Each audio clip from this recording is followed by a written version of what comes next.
আমরা আস্বাদন করব কুরুক্ষেত্রের মাঠে মহাভারতে মাতা গান্ধারীর পরিণতিটা কেমন ছিল। সবাই বলি বাবা মহাভারতে গান্ধারী ভালো নয়, সত্যি কি বাবা হিসেব করে দেখলে গান্ধারী কি ভালো ছিল না? ছিল। গান্ধারীর চরিত্রটা কেমন ছিল দেখো মা। কুরুক্ষেত্রের মাঠে ঠিক প্রারম্ভে, প্রারম্ভে কাকে বলে?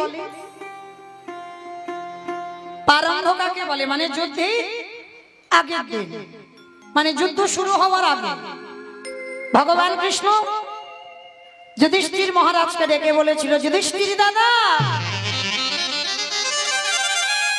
যুধিষ্ঠির দাদা তুমি বিলম্ব করো না, তাড়াতাড়ি নাও, আমাদের যেতে হবে ধর্মক্ষেত্রে কুরুক্ষেত্রে, তাড়াতাড়ি তুমি গুছিয়ে নাও। যখনই বললো তাড়াতাড়ি গুছিয়ে নাও, যুধিষ্ঠির মহারাজ বলেছিল, কৃষ্ণ যুদ্ধে তো যাব, যুদ্ধে যাবার আগে আমি একটিবার আমি আমার বড় মার কাছে যেতে চাই। আমায়রা এখানে যদি কেউ মহাভারত জ্ঞানী থাকেন বলেন তো যুধিষ্ঠির বড় মাটা কে?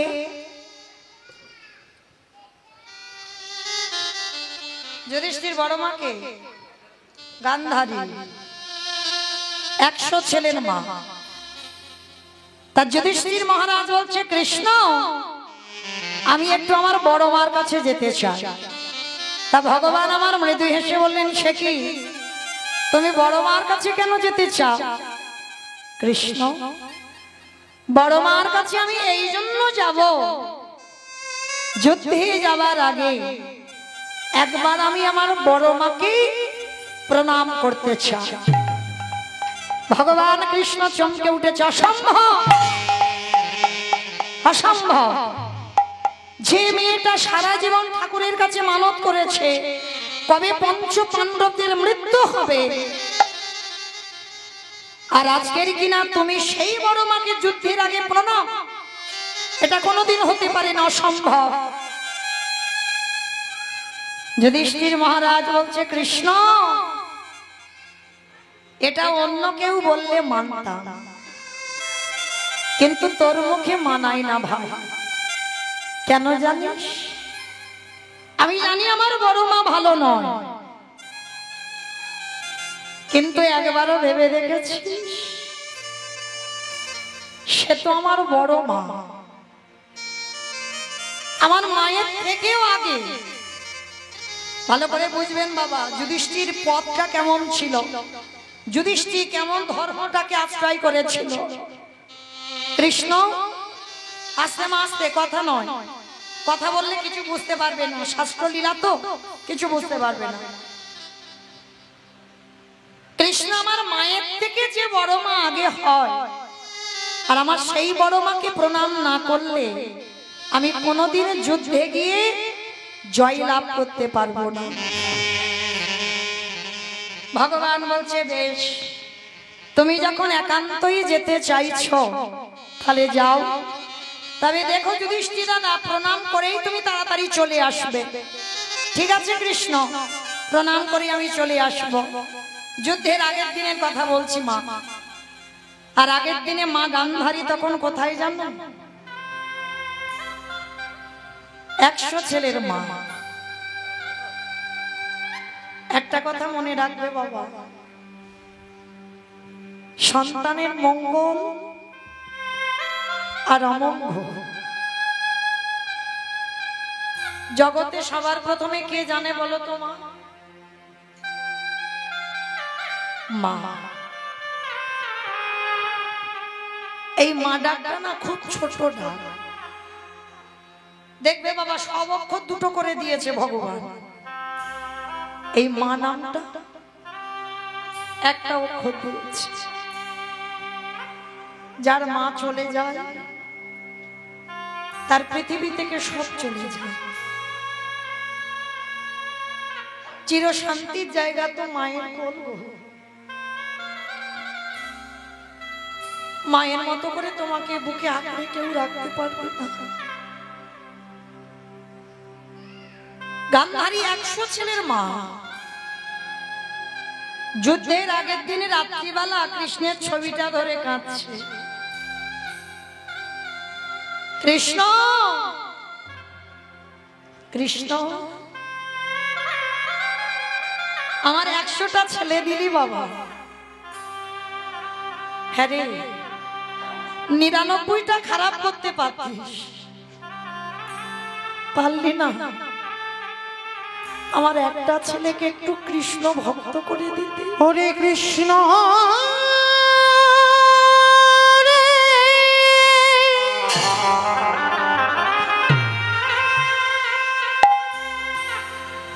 একেবারে দেখা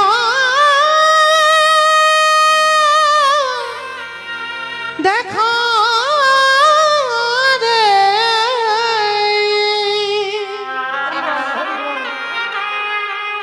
ওরে তুই নাকি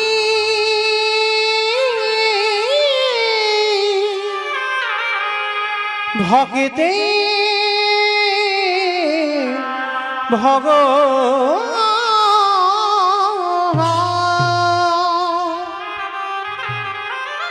কৃষ্ণ আমার 99টা ছেলেকে তুই অধার্মিক করে দিতে পারতিস, একটা ছেলেকে পারলি না ভালো করে দিতে। বসে বসে গান্ধারী কাঁদছে। মা তো বুঝতে পেরেছে 100টা ছেলে যুদ্ধে যাবে, ওরা কেউ ঘরে আসবে না। বসে বসে কাঁদছে। সেই সময় যুধিষ্ঠির মহারাজ গিয়েছে বড় মার দরজায়। বড় মা, বড় মা। যেই না বড় মা বলে ডেকেছে, গান্ধারী তাড়াতাড়ি করে এসে দরজা খুলেছে। কি চাস? কিসের জন্য এসেছিস সেখানে? পালিয়ে যা, আমার দুর্যোধন এক্ষুনি তোকে দেখতে পেলে এক্ষুনি তোকে বধ করে দেবে, পালিয়ে যা। না বড় মা, তোমার দুর্যোধন আমায় এখন মারবে না। কেন জানো? এখন আমি তার শত্রু হইনি। কালকে সকালবেলা মাঠে যাব, ওরা থাকবে 100 জন আর আমরা থাকবো 5 জন। আমরা যখন ওই কুরুক্ষেত্রের মাঠে দাঁড়াবো তখনই আমরা শত্রু হয়ে যাব। কি চাস? কি চাইবি বলে রাতের অন্ধকারে এসেছিস সত্যতে? বড় মা, জীবনে তো তোমার কাছে কিছু চাইনি, কালকে তো যুদ্ধে চলে যাব।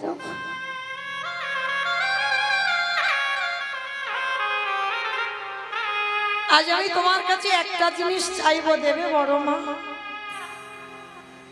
যদি আমার কাছে থাকে তো দেবো, বল কি চাস? না ওরকম করে বললে হবে না, আগে আমার মাথা ছুঁয়ে বলো যা চাইবো তুমি আমায় দেবে। বললাম তো দেব, আমি কথা দিলাম যদি আমার কাছে থাকে আমি দেব দেব দেব। বড় মা, তুমি ত্রিসত্য করেছো, তাহলে দেখো যেন অন্যথা না হয়। তাহলে দিতে যদি হয় আমার একটা জিনিস দাও, বল কি চাস? ভগবান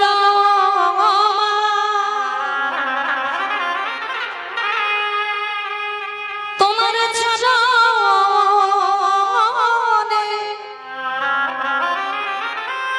তোমার চরণে আমার একটাই নিবেদন, একেবারে তুমি আমার মাথায় হাত রেখে আশীর্বাদ করে দাও, যেন কাল যুদ্ধে গিয়ে তোমার এই যুধিষ্ঠির মৃত্যু হয়ে যায়। ওরে খোকা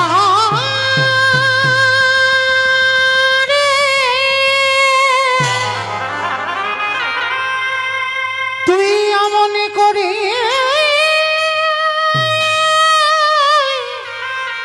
বলিস না, আমি যে বড় মা হয়ে শহীদে পারিব না। মায়েরা কি আশীর্বাদ চাইল যুধিষ্ঠির মহারাজ? তুমি আমার মাথায় হাত দিয়ে বলো যেন কালকে আমার মৃত্যু হয়ে যায়। গান্ধারী কেঁদে বলল খোকারে, এই জগতে কোনো মা পারে না সন্তানের মাথায় হাত রেখে আশীর্বাদ করে দিতে। বড় মা, তুমি তো সারাদিন ঠাকুরের কাছে কাঁদো, কবে যুধিষ্ঠির মৃত্যু হবে, কবে ভীম অর্জুন নকুল সহদেব এদের ধ্বংস হবে।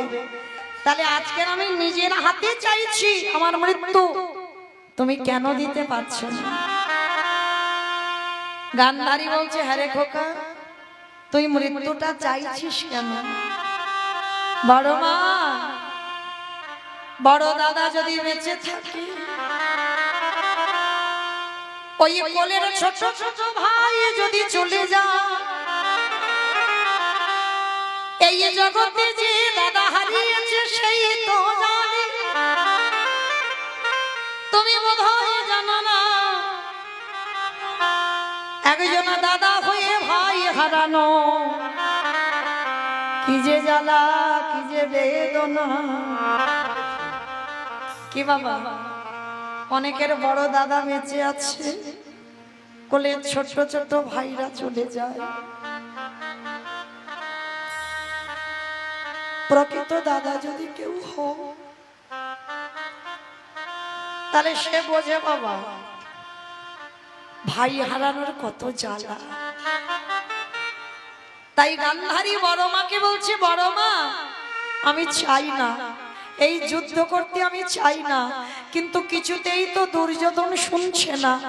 তাই বলছে, বড় মা, তুমি আমার আশীর্বাদ দাও যেন কালকের আমার মৃত্যু হয়। আমায়রা অতি বড় শত্রু হলেও কোনদিন যদি কেউ মা হয়, ছেলের মাথায় হাত রেখে বলতে পারে যে কালকে যেন তোর মৃত্যু হয়ে যায়। গান্ধারী যুধিষ্ঠির মাথায় হাত রেখে বলল, খোকারে,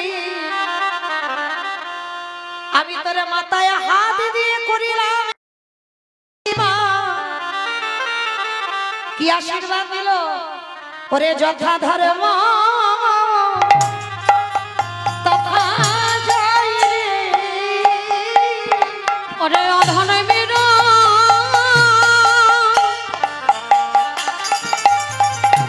হবে ক্ষয় রে, ওরে যথা ধর্ম তথা জয় রে। কি আশীর্বাদ দিল, যথা ধর্ম তথা জয়, অধর্মের হবে ক্ষয়। যে পক্ষে আমার কৃষ্ণ দয়াময়, সে পক্ষের কি কোনদিন অপমৃত্যু হয়?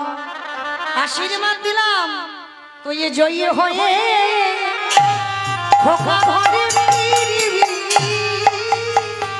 আমি এই আশীর্বাদ করে রাখলাম, তুই জয়ী হয়ে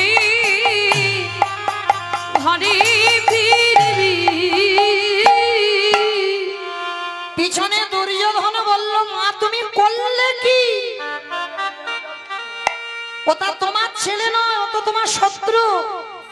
খোকা, বন্ধ কর, পারবি না বাবা ওদের সঙ্গে লড়াইয়ে জিততে।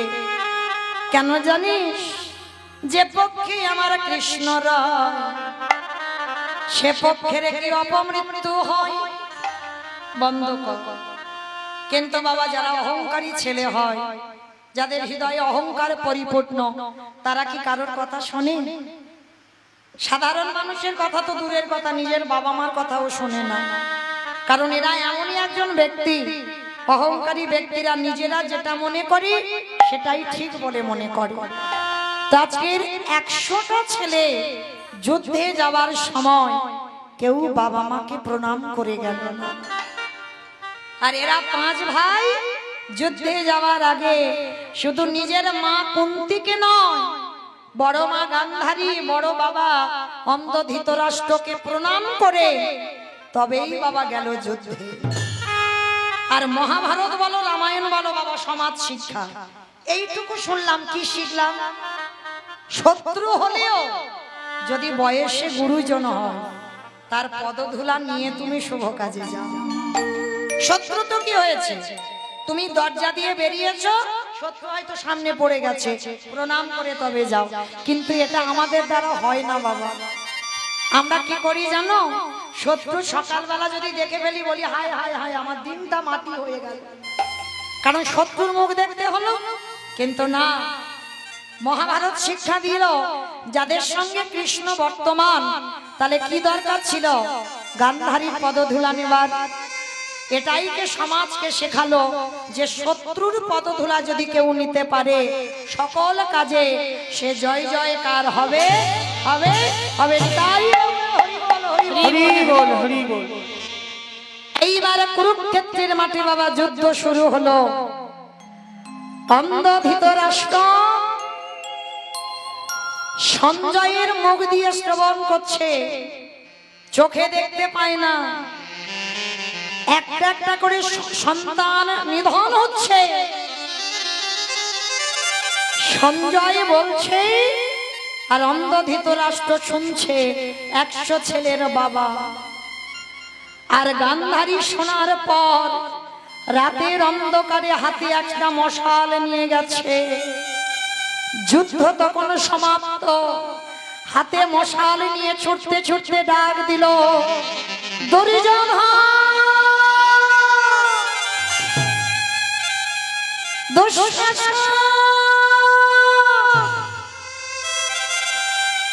পাগলের মতো মা চিৎকার করে ডাকছে, আমার একটা ছেলে অন্তত মা বলে ডাকুক।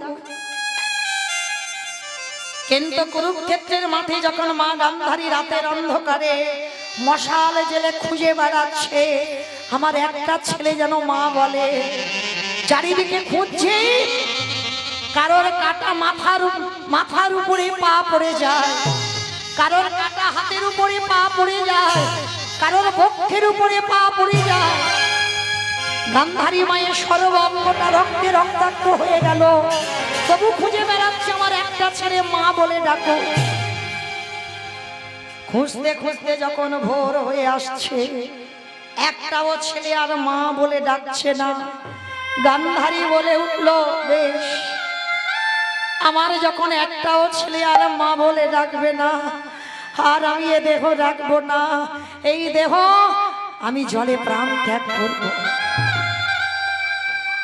মা গান্ধারী আত্মহত্যা করবে বলে যেই না বাবা মশালটা জেলে প্রাণ ত্যাগ করতে যাবে, আর পিছন থেকে কে যেন একজন পা দুটোকে চেপে জড়িয়ে ধরল। অন্ধকার, ভালো করে দেখা যাচ্ছে না। কে কে কে আমার পাটা টেনে ধরলো? হ্যাঁ রে বাবা, তুই যেই হোস, দেখেছিস আমার দুর্যোধনকে, দেখেছিস আমার দুঃশাসনকে, দেখেছিস আমার দুঃসহকে? বললাম বাবা, কাকে? কাউকে দেখেছিস তুই? পা দুটো চেপে ধরে বলে উঠল, মা। কে কে আমায় মা বললো? আমি তোমার দুর্যোধন। দুর্যোধন? এইভাবে মুখ ঠুকে পড়ে আছিস কেন বাবা? ও, তুই তো কথা দিয়েছিস মা যুদ্ধ করে আমি ঘরে ফিরে আসবো। ওঠ বাবা, একবার মা বলে না। আর তোর ভাইরা কোথায়? কাউকে দেখতে পাচ্ছি না কেন? দুর্যোধন বলে উঠল, মাগো, হাজারবার তুমি বললে আমি আর উঠে দাঁড়াতে পারবো না। কেন? দুর্যোধন মুখ ঠুকে পড়ে আছে বাবা মাটিতে। ভীমের গদার আঘাতে দুর্যোধনের উরুভঙ্গ হয়ে গেছে, আর দাঁড়াতে পারবে না। খোকা, তুই তো কথা দিয়েছিলিস তুই যুদ্ধ করে তুই ভাইদের নিয়ে ঘরে ফিরবি, তা তুই এখানে মুখ ঠুকে আছিস, তোর ভাইরা কোথায়? কেউ নেই মা, কেউ নেই। আমার 99টা ভাই, তোমার 99টা ছেলে সব চলে গেছে। খোকা, এটা তুই কি বলছিস? তোর 99টা ভাই চলে গেছে, কে নিয়েছে তাদের প্রাণ? মা, ওইটা বলবো বলে তো আমি এখনো বেঁচে আছি। মরার আগে আমি ওই নামটা তোমাকে বলে যাব, তবে কথা দাও মা, তুমি ওকে ছাড়বে না। যে তোমার কোল খালি করে দিয়েছি, যে একটাও ছেলেকে বাঁচিয়ে রাখলো না, তুমি কথা দাও মা, তুমি তাকে ছাড়বে না। গান্ধারী বলছে, বাবা তুই একবার তার নামটা বল। কে কে করেছে আমার 99টা ছেলেকে হত্যা? একবার নামটা বল। বলবো বলবো বলবো বলেই তো এখনো এই প্রাণটা আছে মা। মরার আগে আমি বলে যাব, তবে জানো মা, মরার আগে আমার একটা কথা বলে যেতে খুব ইচ্ছে করছে। কি কথা বল বাবা, বল। মা, মহাভারতে সবাই ভালো হয়ে গেল, শুধু দুর্যোধন একাই খারাপ হয়ে গেল। জানো মা, এই জগতে ওদের 5 ভাইয়ের নাম অনুসরণ করে অনেকে রাখে। কি মা, অনেকে ছেলেদের নাম রাখে না? যুধিষ্ঠির, ভীম, অর্জুন, নকুল, সহদেব, অনেকে রাখে। কিন্তু জানো মা, এই যে আমার নাম দুর্যোধন, এই নামটা উচ্চারণ করতে সবাই ভয় পায়। কিন্তু তুমি বলো না মা, মহাভারতে আমি কি শুধু একাই খারাপ? আর যারা যারা ছিল সবাই ভালো কাজ করেছে। সেদিন একটা ছেলে রাতের অন্ধকারে গুরুদেবের মূর্তি তৈরি করে জঙ্গলে বসে অস্ত্রবিদ্যা শিখেছিল মা। তাকে গুরুদেব শিষ্য বলে গ্রহণ করেনি। সে গুরুদেবের মূর্তি তৈরি করে গুরু জ্ঞানে মেনে অস্ত্রবিদ্যা শিখেছিল। যখন গুরুদেব এসে পরীক্ষা নিল, দেখলো বাবা অর্জুনের থেকে অনেক বড় বীর। আর অর্জুনকে বড় করবার জন্য সেই গুরুদেব কি করেছিল জানো? দক্ষিণা স্বরূপ তার বৃদ্ধ আঙুলটাকে কেটে নিয়েছিল। বলো তো বাবা, সেটাকে একালব্য। একালব্য দক্ষিণা স্বরূপ বৃদ্ধ আঙুলটা গুরু চরণে দিয়েছিল। কেন দিয়েছিল? গুরুদেব জানতো এ যদি তীর চালাতে পারে তাহলে অর্জুনকে শ্রেষ্ঠ করতে পারবো না। কেটে নিল বৃদ্ধ আঙুল। মা, তারাই মহাভারতে সব মহান হয়ে গেল। আর এই দুর্যোধন একাই শুধু খারাপ হলো। কিন্তু মা, তুমি জানো কিনা জানি না, জন্মসূত্রে কেউ খারাপ হয় না, সমাজ তাকে খারাপ করে তোলে। বলেন বাবা, কোন সন্তান জন্ম নিয়ে খারাপ হয়? মা, শুনেছি আমি কারোর মুখ থেকে, লোকের মুখ থেকে, আমার যেদিন জন্ম হয়েছিল বিনা মেঘে বজ্রাঘাত পড়েছিল। আমার যখন জন্ম হয়েছিল রক্তের বৃষ্টি পড়েছিল। সবাই বলেছিল রানীমা, ও ছেলেটার লক্ষণ ভালো হবে না, ও ছেলেটাকে ফেলে দাও। কিন্তু মা, তুমি আমাকে ফেলে দাওনি, তুমি আমাকে বুকে আগলে নিয়েছিলে। যখন ছোটবেলায় বন্ধুদের সঙ্গে খেলতে যেতাম, তার মার আর ডেকে ডেকে বলতে, দুর্যোধনের সঙ্গে খেলি, দুর্যোধন ভালো ছেলে নয়। মা, ছোটবেলা থেকে আমি শুধু কানে শুনে গেলাম আমি ভালো নই।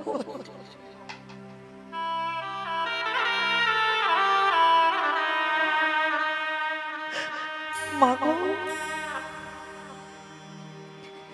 মৃত্যুর আগের দিন পর্যন্ত যখন ভালো হইনি,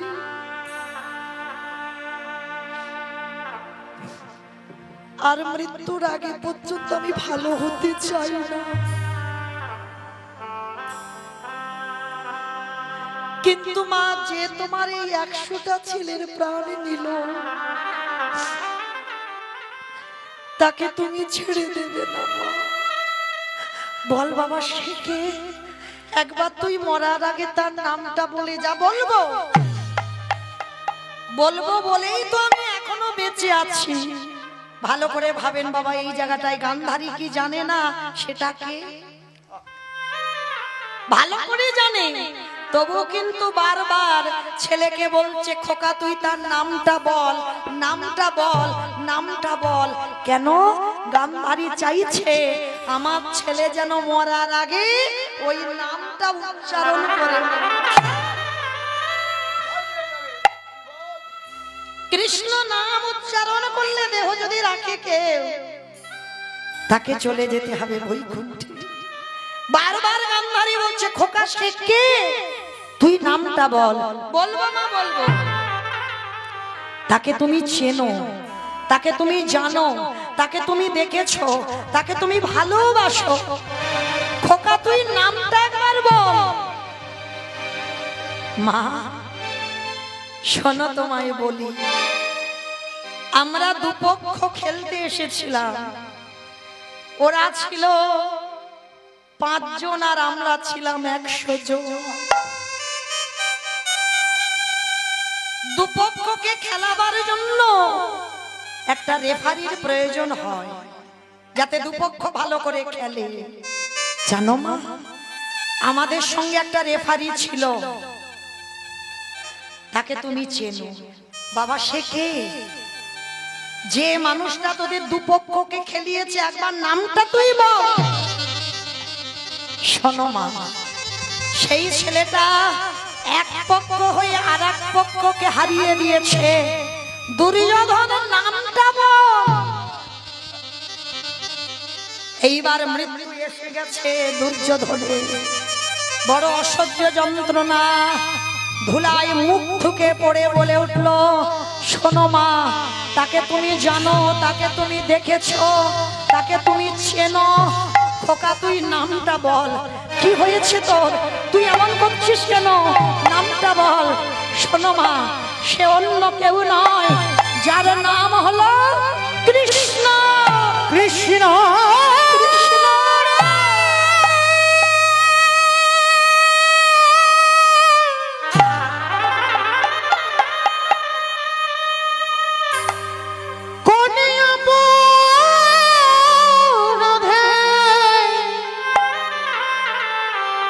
ওরে তুই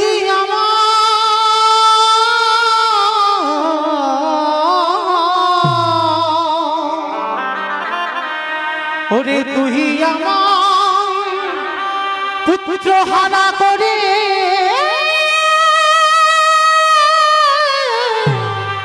দিলি।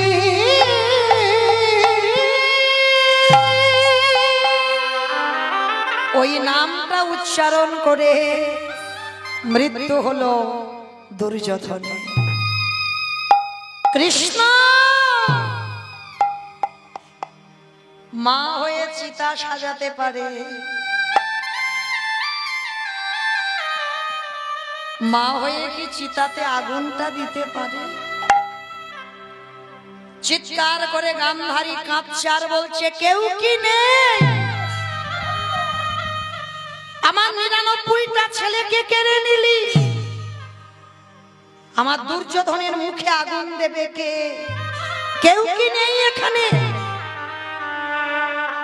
একজন পিছন থেকে বলে উঠল, আমি আছি, আমি আছি। কে? আমি দেখতে পাচ্ছি না কেন? পাবে না, আমাকে সবাই দেখতে পায় না। হাজার টিউবলাইট জ্বেলে দিলে আমারই দেখা যায় না, হাজার হ্যারিকেন আমার সামনে জ্বেলে দিলে দেখা যায় না, হাজার হাজার বাল্ব যদি আমার সামনে জ্বেলে দেয় আমারই দেখা যায় না। কে তুই? তুই কথা বলছিস, আমি শুনতে পাচ্ছি, কিন্তু আমি দেখতে পাচ্ছি না কেন? পাবে না, কারণ আমি যতক্ষণ না সেই ভক্তের জ্ঞান নয়নটা না দিই আমারে দেখতে পায় না। আমার সামনে আয়, আমার সামনে এসে কথা বল। সামনে এলেও তুমি দেখতে পাবে না। তবে কথা দিলাম, তোমার সেই নয়ন নাই, তবু আমি তোমারে দেখা দেব। এইবার ভগবান গান্ধারী পিসিমার সামনে এসে দাঁড়িয়েছে। যেই না দাঁড়িয়েছে, গান্ধারী দর্শন করল কৃষ্ণ। কৃষ্ণ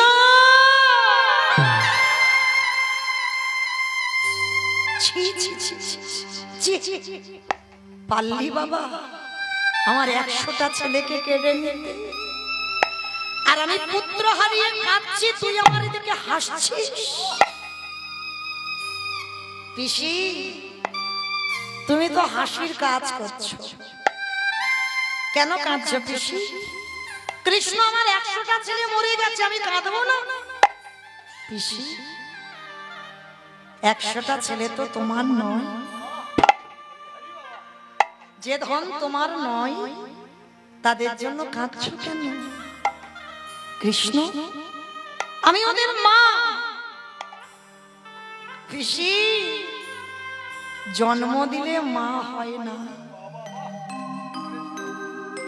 কর্মটা করো। কর্ম যদি তোমার ঠিক না হয়, সন্তানকে যদি ঠিক ঠিক সংস্কার দিতে না পারো,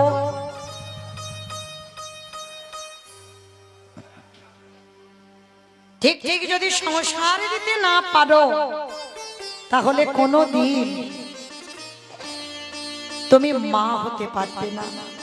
কৃষ্ণ, আমি ওদের মা, তুই বলছিস মা নয়। বলে না পিসি, মা নয় আমি বলিনি, মার মতো মা নয়। কৃষ্ণ, আমার 100টা ছেলে। বলে না, খবরদার পিসি কথা বলো না, চোরের ধন বাটপাড়াই নেয়। ভালো করে শুনবেন মা, চুরি করা সম্পদ থাকে না। চুরি করা সম্পদ থাকে।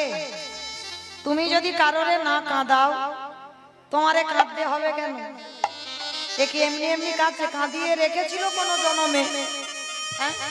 বুঝতে হবে এইগুলো অনুভূতি, অনুভব। তুমি যদি কারোর না কাঁদিয়ে থাকো, তোমার জীবনে কান্না আসবে না। আর যে বস্তু নিয়ে তুমি কাউকে কাঁদাবে, সেই বস্তু তোমার জীবনে রিটার্ন আসবেই আসবে। তাহলে আজকের গান্ধারীকে কৃষ্ণ বলছে, পিসি 100টা ছেলে তোমার নয়, সবকটাকে চুরি করেছ। কৃষ্ণ, আমি চুরি করেছি? বলে হ্যাঁ। মনে করে দেখো তো পিসি, সেই দিনের কথা যেদিনে দুর্বাসা মুনি ভগবানের একনিষ্ঠ ভক্ত, আর প্রতিনিয়ত অহর্নিশি মুখে কৃষ্ণ নাম, রাধা কৃষ্ণ সেবিব জীবনে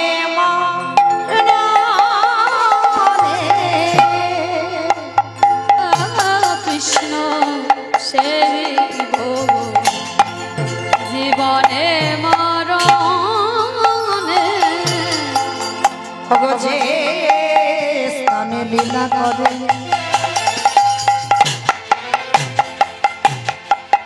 ও আমার যুগল কিশোর, যে লীলা করে যুগল কিশোর সখীর সঙ্গিনী হইয়া সখীর সঙ্গিনী হইয়া অবতাহে রঘুভ রাধা কৃষ্ণ শিবে জীবনে মরণে রাধা কৃষ্ণ শিবে জীবনে মরণে আছে বৃন্দাবনে নিত্য নিত্য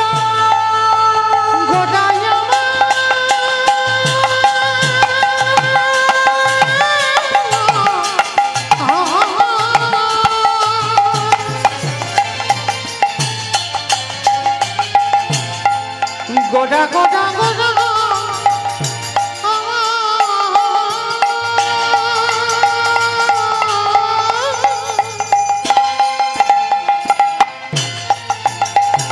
গোডায় আমার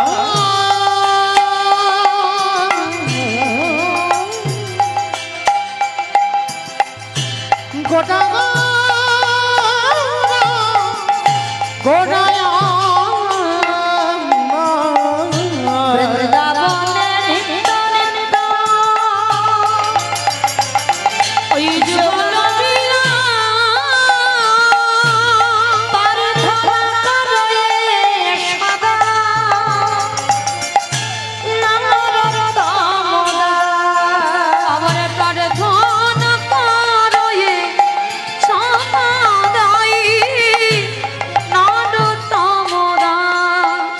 বলি ওই শরণে শরণ লীলা ওই দেহ মন জীবন যৌবন আমি ওই চরণে সবে সপিয়ে দিলাম হে গোবিন্দ তোমার বলে আমি ওই চরণে সবে সপিয়ে দিলাম আমার জাতি কুলমান বিসর্জন দিয়া ওই চরণে সপিয়ে দিলাম ওই চরণে সপিয়ে দিলাম আমার দেহ মন প্রাণ সব সপিয়ে দিলাম এবারে প্রার্থনা করি সনদায় নরোত্তম দাসে।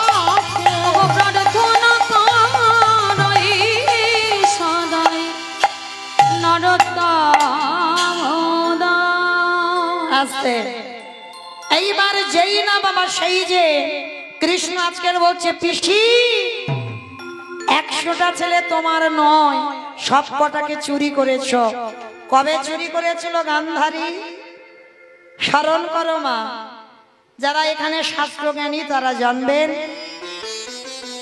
যেদিন দুর্বাসা মুনি গিয়েছিল কুন্তী মার কাছে আর কুন্তী মার কাছে গিয়ে দুর্বাসা মুনি বলেছিল কুন্তী আমি তোর বাড়িতে এসেছি মা একটু প্রসাদ পেতে চাই তবে যে কোনো প্রসাদ নয় মা আমি তোর বাড়িতে এসেছি আমি একটু পরমান্ন সেবা করব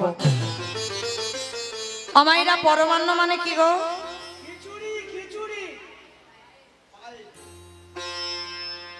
পায়েস দুর্বাসা মুনি বলছে মা কুন্তী আমি একটু পরমান্ন মানে পায়েস খাবো তবে শোন যেমন তেমন পাত্রে দিলে হবে না 100টা সোনার পাত্রে আমায় পরমান্ন দিতে হবে আর এই দুর্বাসা মুনি কে জানো শিব ঠাকুরের দ্বিতীয় কলেবর সতী অনুসুবা আর অত্রি মুনির সন্তান দুর্বাসা দুর্ভাষা মানে ওনার এত ক্রোধ এত রাগ মানে যেমন ভালো আর তেমন মন্দ মানে একটু যদি বাবা পান থেকে চুন খসে যায় সঙ্গে সঙ্গে অভিশাপ মানে এত ক্রোধ ছিল এই দুর্বাসা তা কি বললো কুন্তি কি 100টা সোনার পাত্রে পরমান্ন দিতে হবে। তা কুন্তি মা তখনকার দিনে 99টা জোগাড় করেছিল, আর একটা পাত্র পাইনি মা। পাইনি বলে কি করেছিল জানো কুন্তি? নিজের বক্ষের কাপড়টা সরিয়ে দিয়ে হৃদয় পাত্রে গরম ফুটন্ত পায়েস দিয়ে দুর্বাসা মুনিকে নিবেদন করলো।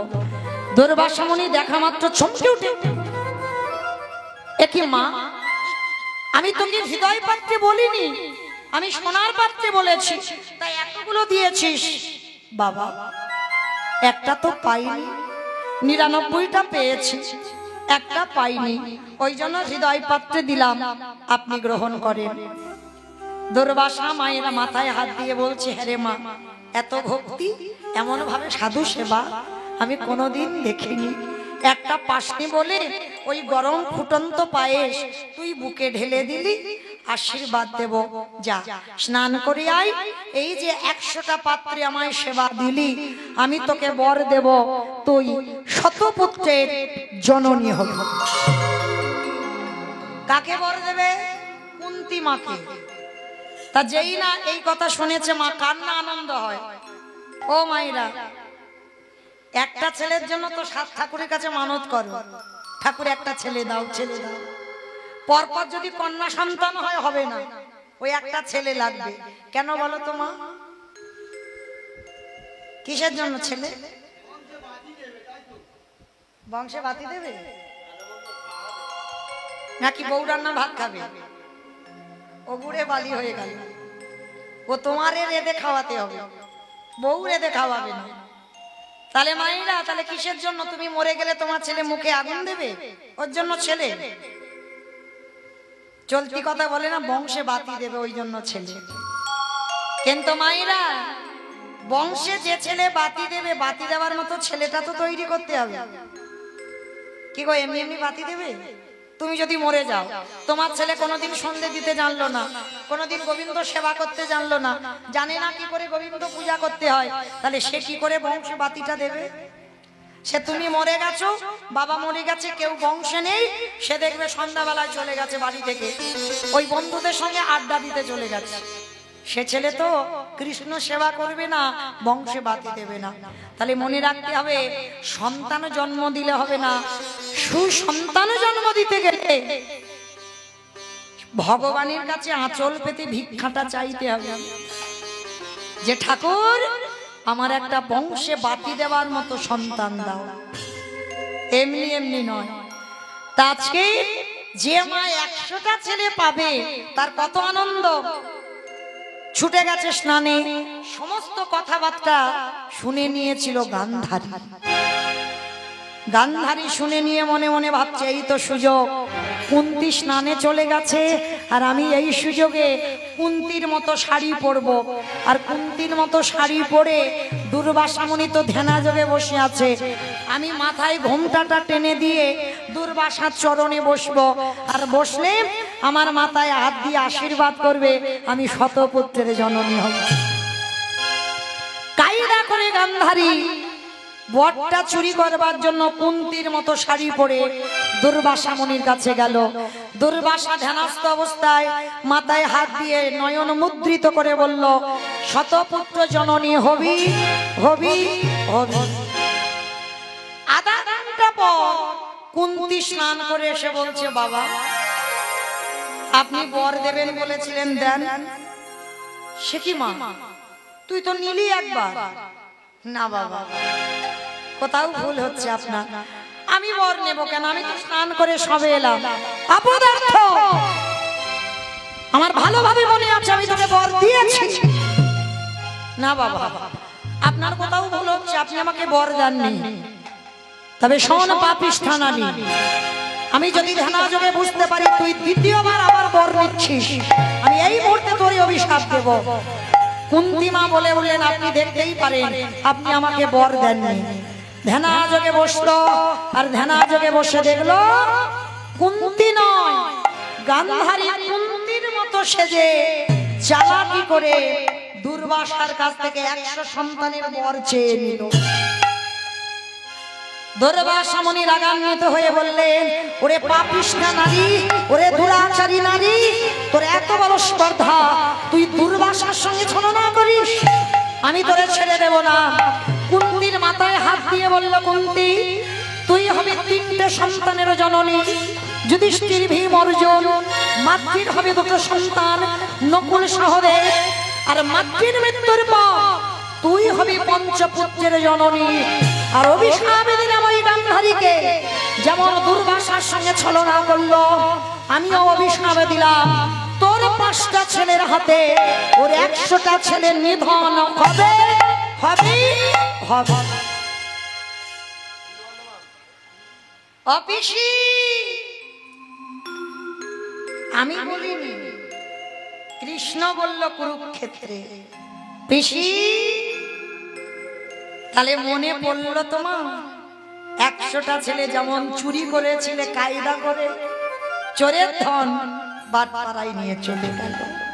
কান্নাকাটি কিসে? কাঁদালে কাঁদিতে হয়, এ কথাটা মিথ্যা নয়। পিসি তোমার পাপের ঘোড়া পূর্ণ হয়েছে, ওই জন্য তো তোমার কোল শূন্য হলো। তোমার পাপের কথা বললে ফুরাবে না। মনে পড়ে পিসি 108 জন্ম আগে যেদিন ছিলে তুমি ব্রাহ্মণী, আর অন্ধ ধৃতরাষ্ট্র ছিল ব্রাহ্মণ। 108 জন্ম আগে, মায়েরা ভালো করে শুনবে, অনেক অনেক ভক্তরা আমরা অন্যায় করি, পাপ করি, মনে মনে ভাবি হয়তো সামনে জন্মে ফলবে। ফলতে পারে, নাও ফলতে পারে। যদি তোমার পুণ্যের ভাগটা বেশি থাকে, পাপের ভাগটা একটু পেতে দেরি হবে।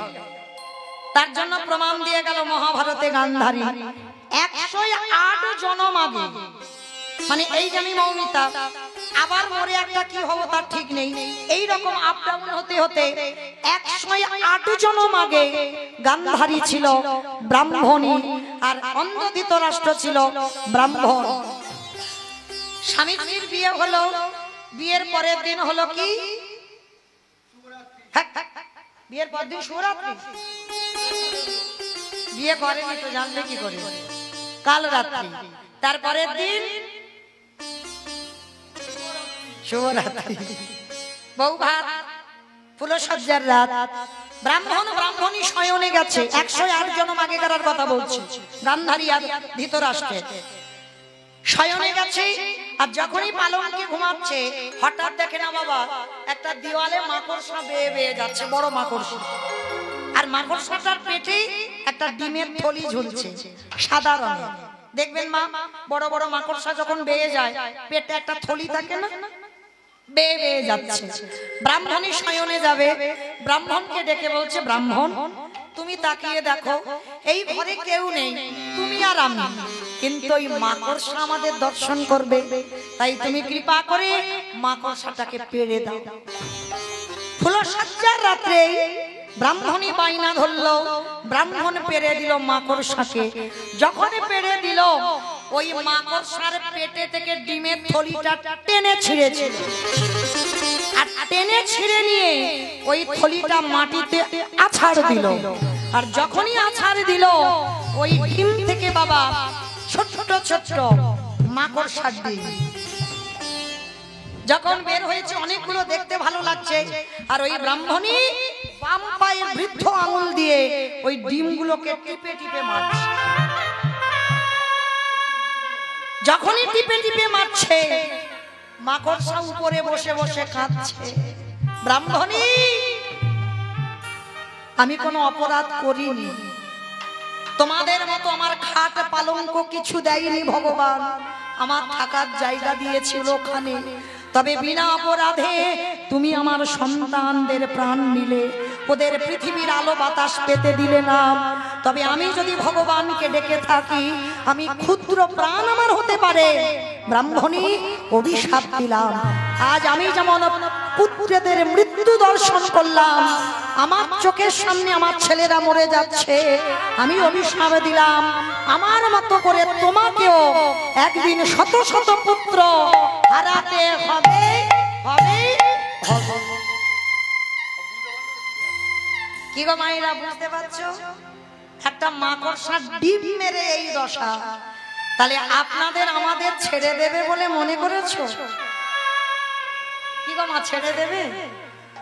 দেখবেন বাজার থেকে একেবারে জ্যান্ত জ্যান্ত মাছ এনেছে, পুকুর থেকে ধরে বটি দিয়ে ঘাচার করে কেটে দিলাম, দিয়ে বাবা তেলের কড়াতে দিয়েছি, মাছ লাফাচ্ছে। অনেকে আছে না, দেখবেন কড়াতে দেবেন মাছ লাফায়। ভেবে রেখো ওই দশা আমার ভগবানও আমাদের। সামান্য গান্ধারী যদি মাকড়সা ডিম মেরে তার যদি এ দশা হয়, তাহলে বলো তো না জানি আমরা জীবনে কত পাপ করে বেড়াচ্ছি, পাপ ফেললেই পাপ, তাহলে না জানি গোবিন্দ আমাদের জন্য কি ব্যবস্থা করে রেখেছে। হরি বল। তাই আজকের কুরুক্ষেত্রের মাঠে কৃষ্ণ বলছে, পিসি তুমি কেঁদো না, কৃষ্ণ তুই আমার 100 ছেলেকে মেরেছিস। না পিসি ভুল বলছো, তোমার পাপের ভরা পূর্ণ হয়েছে, তাই তোমার ছেলেরা চলে গেল। তো গান্ধারী রেগে গিয়ে বলে উঠল, শোন কৃষ্ণ, এ জীবনে যদি আমি যেমন 100 ছেলে হারিয়ে কাঁদলাম, আমার কুরু বংশ যেমন ধ্বংস করে দিলি, আমি তোকে ছেড়ে দেব না, তোকে অভিশাপ দিলাম। কৃষ্ণ আমার মতো করে তোরও চোখের সামনে তোর 56 কোটি যদু বংশ ধ্বংস হবে হবে। এর কুরু বংশ ধ্বংস হলো, আর কৃষ্ণের 56 কোটি যদু বংশ গান্ধারীর অভিশাপে চলে গেল। তা কৃষ্ণ দয়াময় নিজে অপরাধ না করেও মাথাটা নিচু করে নিল। পিসি তুমি রাগের বশে ক্রোধের বশে যখন অভিশাপ দিলে, আমি কথা দিলাম, মাথা পেতে নিলাম, তোমার অভিশাপ আমার শিরোধার্য। ভগবান সারা জীবন ভক্তের কাছে নত হয়ে আছে বাবা। কোনদিন ভগবান মাথা তুলে উঁচু করে বলেনি আমি ভগবান। সর্বদা ভগবান বলেছে, আমা হতে নাম বড়, নাম হতে ভক্ত বড়, ভক্ত হতে ভক্তের পদধূলা আরো বড়। তাই আজকে ফিরে আসেন মা লীলায়। মা গান্ধারী অভিশাপ দিল, আর অভিশাপটা নিয়ে আমার কৃষ্ণ চলে যাচ্ছে দ্বারকায়। আর যেই না দ্বারকায় চলে যাচ্ছে, এমতো সময় হেন কালে তৃতীয় পাণ্ড দেখিতে পাইল। হেন কালে তৃতীয় পাণ্ড দেখিতে পাইল। হেন কালে তৃতীয় পাণ্ড দেখিতে পাইল।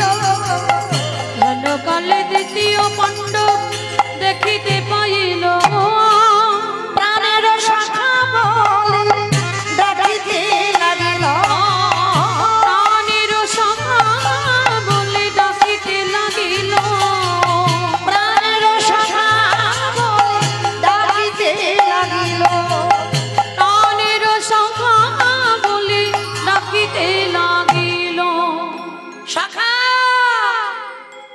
শাখা এ কি তোমার চোখে জল, তুমি কাঁদছো? ভগবান মাথাটা নিচু করে বলছে, অর্জুন আমি দ্বারকায় চলে যাব।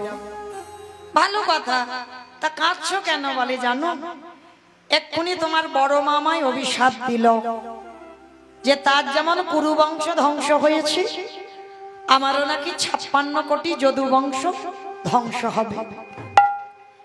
অর্জুন খিলখিল করে হেসে উঠেছে, কৃষ্ণ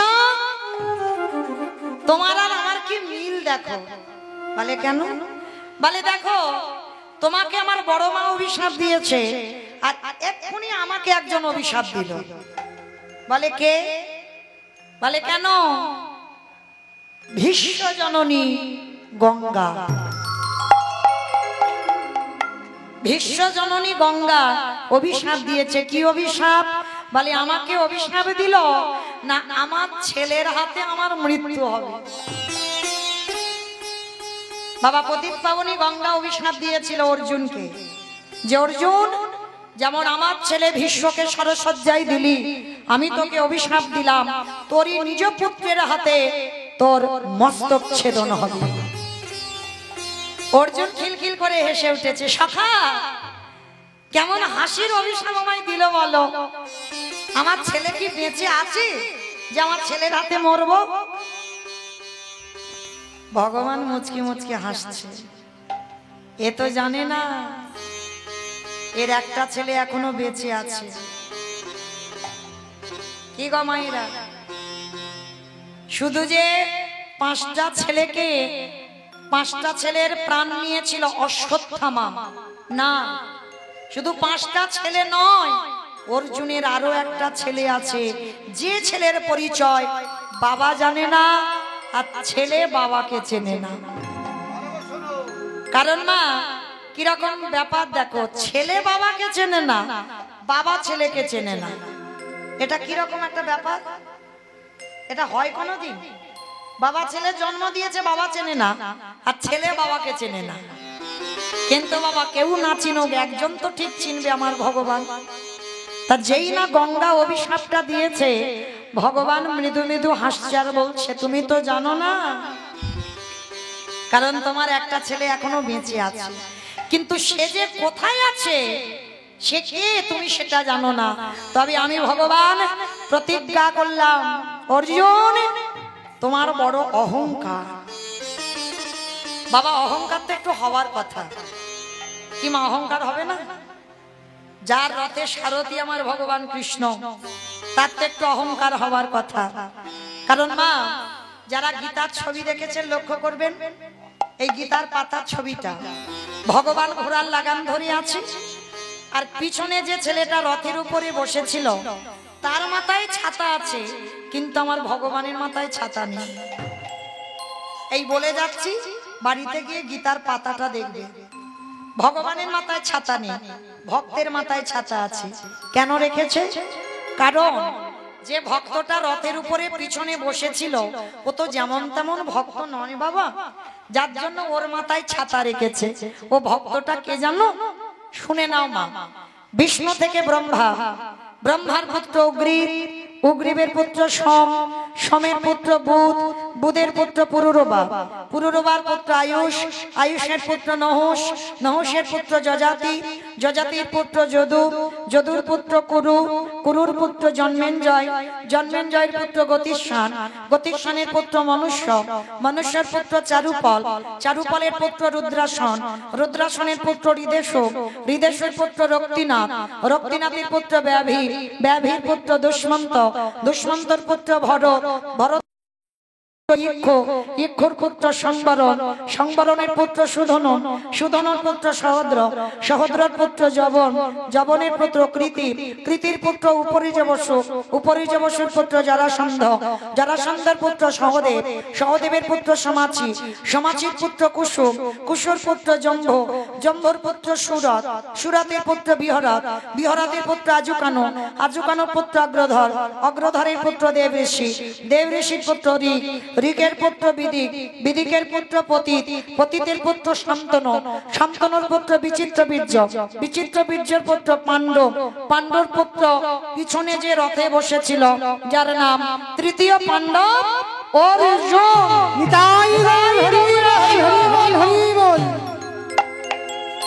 এত বড় বংশের ছেলে, আজকে সেই ভগবান মনে মনে ভাবলো আমি তোমার রথে সারথি বলে তোমার অহংকার, কিন্তু তুমি তো জানো না যত রথে বসে আছে এই প্রত্যেকের রথের সারথি আমি ভগবান কৃষ্ণ। আমাইরা কোন রথ? যে রথ কুরুক্ষেত্রের মাঠে ওই যুদ্ধ হয়েছিল ওই রথ? দূর, রক্ত মাংসে দেহে গড়া ঘর, এই তো রথ। এই যত রথ বসে আছে রথের সারথিটা কি আমার ভগবান। একটু বাম দিকে হাত দিয়ে দেখেন, একটা আওয়াজ শুনতে পাবে, ধপ ধপ ধপ হচ্ছে না, ধপ ধপ আওয়াজ, যেটাকে ইংরেজি ভাষায় বলছে হার্ট, ওইটা তো পরমাত্মা রূপী ভগবান। যেদিনে ধপ ধপ আওয়াজ বন্ধ হবে, কেবল বন্ধু কেবল বন্ধু সকল মায়া ছিন্ন করে আমাদের চলে যেতে হবে ভুলি গৃহ সাজ সবে সপেছি তো রাখো রাখো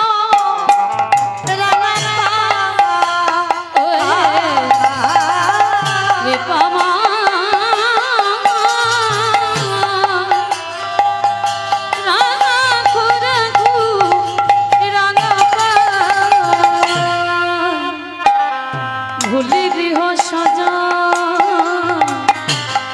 সবে সপেছে ও রাখো রাখো রাগা পাই অগদয়া রাখো রাখো রাগা পাই সংসারে মরুভূমি নাহি তোর ছায়া নাম নীলা দশা আনমে ভয়া সংসারে মরুভূমি নাহি তরু ছায়া নাম নীল দশা আননের আনন্দ নিপবনে নন্দ দুলালে আনন্দ নিপবনে নন্দ দুলালে ঘুচাবদিন হরি অশ্রু যমুনা রাখো রাখো রাঙা নিতাই গৌর হরি বল। রাখো রাখো রাখো রাখো রাঙা পা আস্তে। এইবার ভগবান মনে মনে ভাবছে অর্জুন তোমার অহংকার আমি চূর্ণ করব তোমার ছেলেটা যেখানে আছে আমি তোমাকে কায়দা করে সেখানে নিয়ে যাব তা এদিকে অর্জুন বলছে সখা তুমি যাবে দ্বারকায় ঠিক আছে আমার দাদা যজ্ঞ করবে অশ্বমেধ যজ্ঞ এই অশ্বমেধ যজ্ঞটা হয়ে যাক হয়ে গেলেই তুমি যাবে ঠিক আছে তুমি যখন বলছো তাহলে অশ্বমেধ যজ্ঞটা হয়ে যাক আর এই অশ্বমেধ যজ্ঞ হয়েছে যুধিষ্ঠির মহারাজ যজ্ঞ করেছে আর এই যজ্ঞে বাবা নিয়ম আছে একটা ঘোড়া ছেড়ে দিতে হয় আর ওই ঘোড়াটা যখন পৃথিবী ভ্রমণ করবে ঘোড়াটা যদি কেউ ধরে ঘোড়াটাকে ছাড়িয়ে আনতে হবে যুদ্ধ করে এই যজ্ঞের ঘোড়া ছাড়লে এটা নিয়ম তাই এবার ঘোড়াটা যুধিষ্ঠির ছেড়ে দিয়েছে ঘোড়া ফিরছে না মানে নিশ্চয়ই ঘোড়াটাকে কেউ ধরেছে এইবার যুধিষ্ঠির মহারাজ বলছে অর্জুন তুমি তোমার সখাকে নিয়ে আমার ঘোড়াটা কে ধরেছে কোন রাজ্যে গেছে তুমি ঘোড়া ছাড়িয়ে নিয়ে এসো ভগবান মনে মনে করছে এই তো সুযোগ ঘোড়াটাকে ঘুরিয়ে ঘুরিয়ে ঘুরিয়ে ঘুরিয়ে অর্জুনের ছেলে যেখানে বড় হচ্ছে অর্জুন জানে না সেইখানে ঘোড়াটা নিয়ে গেছে আর ঘোড়াটা অর্জুনের ছেলেই ধরেছে আর ভগবানকে আদেশ দিল অর্জুন বলছে সখা চলো দাদা আদেশ দিয়েছে ঘোড়াটাকে ছাড়িয়ে আনতে হবে এইবার ভগবান যাচ্ছে শ্রী হরি শ্রী হরি বলি শুভ যাত্রা কইল উলুধ্বনি হরি শ্রী হরি বলি শুভযাত্রা কইল শ্রী হরি বলি শুভযাত্রা কইল শ্রী হরি বলি শুভযাত্রা কইল এবারে নানা দেশান্তরে রথ ঘুরিতে লাগিল এবার নানা দেশান্তরেরা ঘুরিতে লাগে এবারে নানা দেশান্তরে রথ ঘুরিতে লাগিল নানা নানা দেশে ভ্রমণ করে জয় পত্র লইয়ে গো নানা দেশে ভ্রমণ করে জয় পাত্র লয়ে গো এবারে নানা দেশে ভ্রমণ করে জয় পত্র লইয়ে নানা দেশে ভ্রমণ করে জয় পাত্র লয়ে আবার ঘুরিতে ঘুরিতে অশ্ব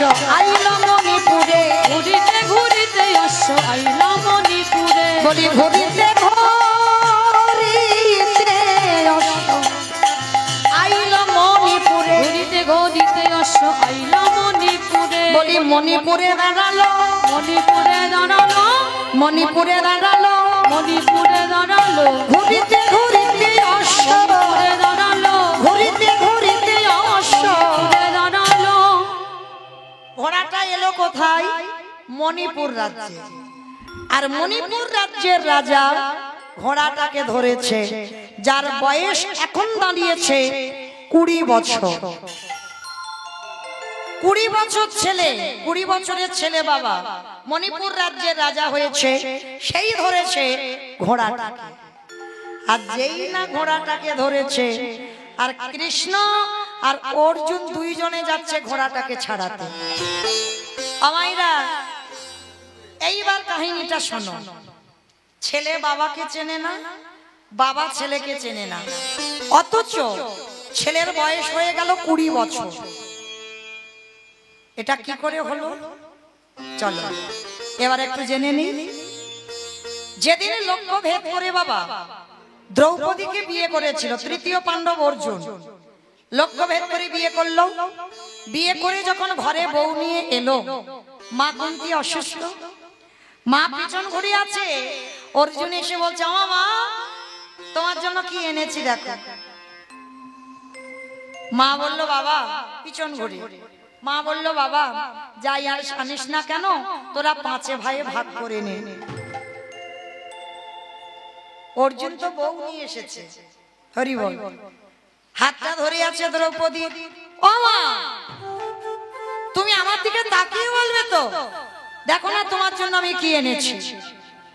দ্বিতীয়বার আবার কুন্তি বলছে, বাবা বললাম তো যাই আনিস না কেন 5 ভাইয়ে ভাগ করে নে। কি জ্বালায় পড়েছি বলো দিনি। ও মা, তুমি তো না দেখে। আচ্ছা বাবা, এখানে কি অর্জুনের ভুল হয়নি? অর্জুন যদি একবার বলতো, মা তোমার জন্য আমি দেখো বৌমা এনেছি, একটা কথাই হয়ে যেত। শুধু বলছো, মা তুমি দেখো না তোমার জন্য কি এনেছি। আর মা কুন্তি রেগে গিয়ে 3 বারের বেলায় রেগে গিয়ে বলছে, অর্জুন আজ পর্যন্ত যা যা কিছু হয়েছে সবটাইতে তোরা 5 ভাই একসঙ্গে খাস, একসঙ্গে বসিস, একসঙ্গে যাস। আজকে যাই আনিস না কেন তোরা 5 ভাই ভাগ করে নে। যেই না বলেছে বাবা, দ্রৌপদীর হাতটা ছেড়ে দিয়েছে। আর যেই না হাতটা ছেড়ে দিয়েছে, যুধিষ্ঠির দাদার কাছে গিয়ে বলছে, দাদা মা তো বললো দ্রৌপদী 5 জনের, তাহলে আজকে থেকে 5 জনের। অসম্ভব ভাই, কি পাগলের মতো কথা বলছিস, মা তো না দেখে বলেছে। তা অর্জুন বলছে, দাদা দেখে বলুক আর না দেখে বলুক, মা যে বলেছে, মায়ের কথা তো ফেলতে পারবো না। এইবার কুন্তি যখন দেখলো কথাটা বলে ফেলেছে, তো বাবা আর কিছু করার নেই, কথা ফিরিয়ে নিতে পারবে না। তবু বাবা কুন্তি মা বলেছিল যে আমি যখন এত বড় কথা বলে ফেলেছি মা হয়ে, যে দ্রৌপদী 5 ভাইয়ের হবে, তার জন্য আমি আমার পরক্ষণে বলি, তুমি অর্জুনের স্ত্রী অর্জুনেরই থেকো, আমার 4টে ছেলে সন্ন্যাস ধর্ম নেবে। কিন্তু দ্রৌপদী রাজি হয়নি। কেন? মা তুমি মা হয়ে বলেছো, আর মা হয়ে যখন এত বড় কথা বললে, তাহলে তো সিদ্ধান্তটা আমারও মেনে নিতে হয়। কৃষ্ণ দয়াময় এসে হাজির। যুধিষ্ঠির বলছে, কৃষ্ণ তুমি তোমার সখাকে বোঝাও, এটা সম্ভব? ও লক্ষ্য ভেদ করে দ্রৌপদীকে বিয়ে করেছে, দ্রৌপদীর উপরে আমাদের অধিকার নেই। মা তো না দেখে বলেছে, দেখে তো বলেনি। ভগবান মুচকি মুচকি হাসছে আর বলছে, দেখো মা যদি বলে, মার কথার উপরে আমার কথা তো খাটবে না। কি গো মায়েরা, মা কি জিনিস দেখো, মার কথার উপরে ভগবানের কথা চলে না। মা যদি একবার মন থেকে বলে দেয়, তো তোমাদের সেটা পালন করতে হবে। আর এমতো সময় বাবা একজন ছিল সর্বঘাটের কাঁঠালি কলা। কে গো? হরে মোরারে মধু বৈঠবে ভারে, গোপাল গোবিন্দ মুকুন্দ সরে। হরে মুরারি মধু বৈঠভারি, গোপাল গোবিন্দ মুকুন্দ সৌরে।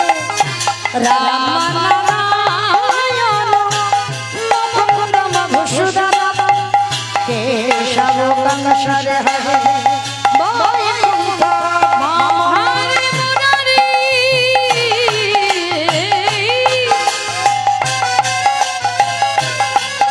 হরে মুরারি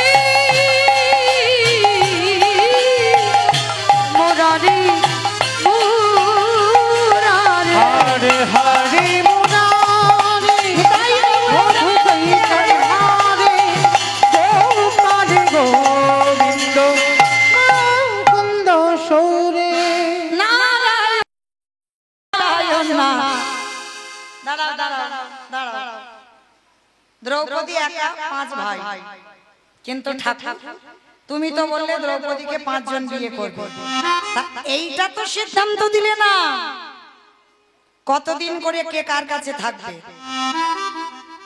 ও বেটা সবসময় তো মাথায় এই বুদ্ধিগুলো ঘুরে বেড়ায়। ভগবান বলছেন আরো তাহলে এই সিদ্ধান্তটা তুমি নাও। ভগবান বলছে, নারদ বলছে শোনো তাহলে আমার নাম নারদ, আমার কথা হয় না রোদ, আমি যেটা বলবো সেটাই করতে হবে। বলে কি? বলে শোনো, দ্রৌপদী যদি কোনো ভাইয়ের ঘরে যায়, অন্য কোনো ভাই সেই ভাইয়ের ঘরে যদি প্রবেশ করে, তাকে একাকী 12 বৎসর বনবাসে যেতে হবে। কি বললো মা? দ্রৌপদী যদি কোনো ভাইয়ের ঘরে থাকে, অন্য কোনো ভাই যদি প্রবেশ করে সেই ঘরে, না জেনে হোক আর অজেনে হোক, যদি প্রবেশ করে তাকে একাকী 12 বৎসর বনবাসে যেতে হবে। একদিন ঘটনা ঘটেছিল বাবা, আপনারা জানেন, অনেকে যারা মহাভারত জ্ঞানী তারা জানেন, যারা মহাভারত পড়েন তারা জানেন। যুধিষ্ঠির ঘরে দ্রৌপদী থাকাকালীন প্রবেশ করেছিল তৃতীয় পাণ্ডব অর্জুন। কেন? এই অর্জুন যুধিষ্ঠির ঘরের ভিতর থেকে বাবা অস্ত্র ঘর, যেখানে অর্জুনের গান্ডীব্য ধনুকটা ছিল, তা ধনুকটা নিতে গেছে আর ঘরের মধ্যে গিয়ে দর্শন করেছিল দ্রৌপদী যুধিষ্ঠির ঘরের আছে। আর তাতে মাথা নত করে পেতে নিল যে দাদার ঘরে দ্রৌপদী থাকাকালীন আমি অর্জুন প্রবেশ করলাম বলে আমাকে 12 বৎসর বনবাসে যেতে হবে। অর্জুন 12 বছর বনবাসে গেল একা। যত যত যেখানে যেখানে গেছে সব 5 ভাই গিয়েছিল, কিন্তু এই অপরাধের জন্য অর্জুন 12 বৎসর। পারবে মা জগতে এইরকম দেখাতে একটা সন্তান? যুধিষ্ঠির বলেছিল ভাই তুই না জেনে করেছিস, তোকে বনবাসে যেতে হবে না। বলে না দাদা, নারদ মুনি কথা দিয়েছিল, নারদের কাছে আমরা প্রতিজ্ঞাবদ্ধ যে যদি কোনো ভাইয়ের ঘরে দ্রৌপদী থাকে, কেউ প্রবেশ করলে তাকে বনবাসে হতে হবে, সে তুমি হও আর আমি হই। মাথা পেতে নিলাম। অর্জুন বনবাসে গেল একা। 10 বছর নদীর জল, মনের ফল আর গাছতলায় কাটিয়েছে 10 বছর। এমনি এমনি বাবা তৃতীয় পাণ্ডব অর্জুন হয়নি। 10 বছর এত পরিশ্রম করেছে, এত কষ্ট। তা 10 বছর কাটাবার পর বাকি আছে 2 বছর, 12 বছর তো বনবাস। তার 2 বছর যখন বাকি আছে, এই 10 বছরের পরে ওই মণিপুর রাজ্যে প্রবেশ করে একটা গাছের তলায় হেলাম দিয়ে বসে আছে, পা দুটো রাস্তাতে ছড়িয়ে দিয়েছে। এই যেমন আমাদের রাস্তা, এই রাস্তায় বাবা মাঝখানে কেউ যদি বসে আর পা দুটো যদি ছড়িয়ে দিয়ে ঘুমায়, কোনো গাড়ি ঘোড়া যেতে পারবে? পারবে না তো, তাকে উঠতে হবে। তারপর তা অর্জুন ঘুমাচ্ছে, আর ওই মণিপুরের এক রাজা একেবারে ঘোড়াতে করে চড়ে এসেছে। ঘোড়াতে করে চড়ে এসে বলছে, এই যে তোমার সাহস তো কম নয়, তুমি আমার রাজ্যে এসে তুমি রাস্তা অবরোধ করে বসে থাকো, আগে ওঠো শিগগিরই, আর যদি না ওঠো আমার দারোয়ান দেখে গলা ধাক্কা দিয়ে রাজ্য থেকে বের করে দেব। অর্জুন মনে মনে ভাবছে, হায় রে, হাতি যখন গদে পড়ে, পরেরটা জানো তো, বলবো না, থাক। এইবার যেই না বাবা অর্জুন মনে মনে করছে, এ কি জানে যে আমি তৃতীয় পাণ্ডব? এ তো জানে না। জানলে আমাকে কত সম্মান করত, কিন্তু পরিচয় আমি দেব না। তা অর্জুন রেগে গিয়ে বলছে, আচ্ছা যদি না উঠি তো কি করবে? তা ঘোড়ার পিঠে উঠে বসে আছে রাজা। শোনো, যদি না ওঠো তোমার গলা ধাক্কা দিয়ে বের করে দেব। বলে করে দেখাও। অর্জুন বলছে করে দেখাও। বলে বেশ দেখাচ্ছি, মজা, দাঁড়াও। ঘোড়া থেকে নেমেছে রাজা, আর নেমে কি করেছে, অর্জুনের হাতটা ধরেছে। আর অর্জুন বসে আছে তো পাটা ছড়িয়ে দিয়ে, আর হাতটা ধরে যেই না বাবা এইরকম করে টেনে তুলতে গেছে, মাথা থেকে ইহা বড় মুকুটটা মাটিতে পড়ে গেছে। আর যেই না পড়ে গেছে, মাথা থেকে লম্বা লম্বা চুল খেলিয়ে গেছে। ও রাজা নয়, রাজার মেয়ে ছিল, যার নাম চিত্রাঙ্গদা। যেই না কেশ খেলিয়ে গেছে, অর্জুনের হাত ধরে আছে। অর্জুন অপলক নয়নে চেয়ে আছে, আর চোখ ফেরাতে পারছে না। কে তুমি মনোমোহিনী, কে তুমি মনোমোহিনী, কে তুমি মনোমোহিনী, আরে দাঁড়িয়ে আমার চোখের আগে রাগালে পুষ্প ডাকে, কে গো চম্পা মনোহরী, কে তুমি মনোমোহিনী, কে তুমি মনোমোহিনী, আজ তোমায় দেখে হলো মনে, তুমি ছিলে মনের কোণে, আজ তোমায় দেখে হলো মনে, তুমি ছিলে মনের কোণে, তোমার ডাকে ফুল হারালো, তোমার ডাকে ফুল হারালো আমার স্বপ্ন তরণী, আমার স্বপ্ন তরণী। কে তুমি মনোমোহিনী, কে তুমি মনোমোহিনী। মহাভারতে একটা নিয়ম আছে বাবা, যেটাকে বলে পানি গ্রহণ। যদি কোনো পুরুষ বা কোনো নারী যদি কেউ কারোর হাতটা ধরে, এই হাত ধরা মানে তাকে বিয়ে করতে হবে।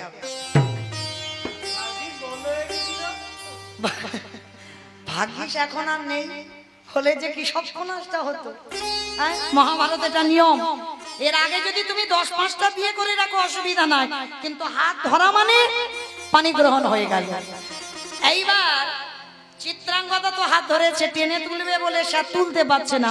অর্জুন তো রূপবান পুরুষ, আর চিত্রাঙ্গদা ও মণিপুর রাজ্যে রাজকন্যা। তাই এবার অপলক নয়নে চেয়ে আছে। চেয়ে থাকতে থাকতে বলে উঠলেন, হ্যাঁ গো তোমার নামটা কি? আমার নাম হচ্ছে হস্তিনাপুরের রাজা, আমি তৃতীয় পাণ্ডব অর্জুন। বাহ! যেই নাম বলেছে অর্জুন, বলছে তোমার নাম কি? আমার নাম মণিপুরের রাজা রাজকন্যা, আমার নাম চিত্রাঙ্গদা। বাহ! অর্জুন মনে মনে ভাবছে ভালোই হলো, 10 বছর নদীর জল, গাছের ফল আর গাছতলায় কাটিয়েছি। হাত যখন ধরেছি পানি গ্রহণ, 2 বছর আমি একটু আরামে কাটাবো। আর 2 বছর হয়ে গেলে আমি এই মেয়েটাকে এখানে রেখে পালিয়ে যাব।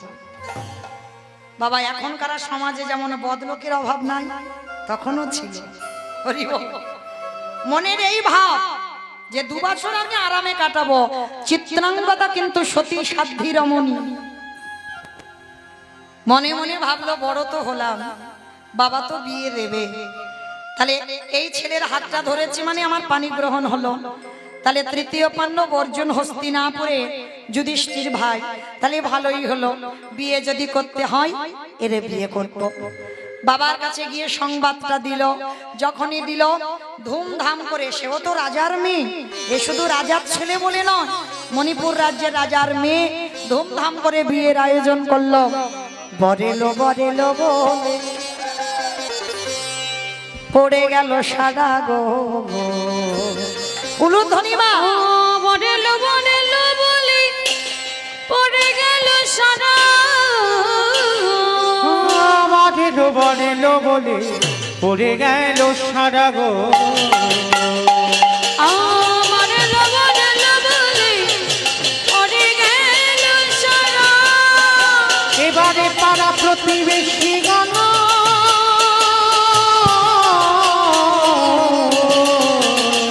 সবে হলো দিশাহারা গো হলো দিশাহারা পাড়া প্রতিবেশী গান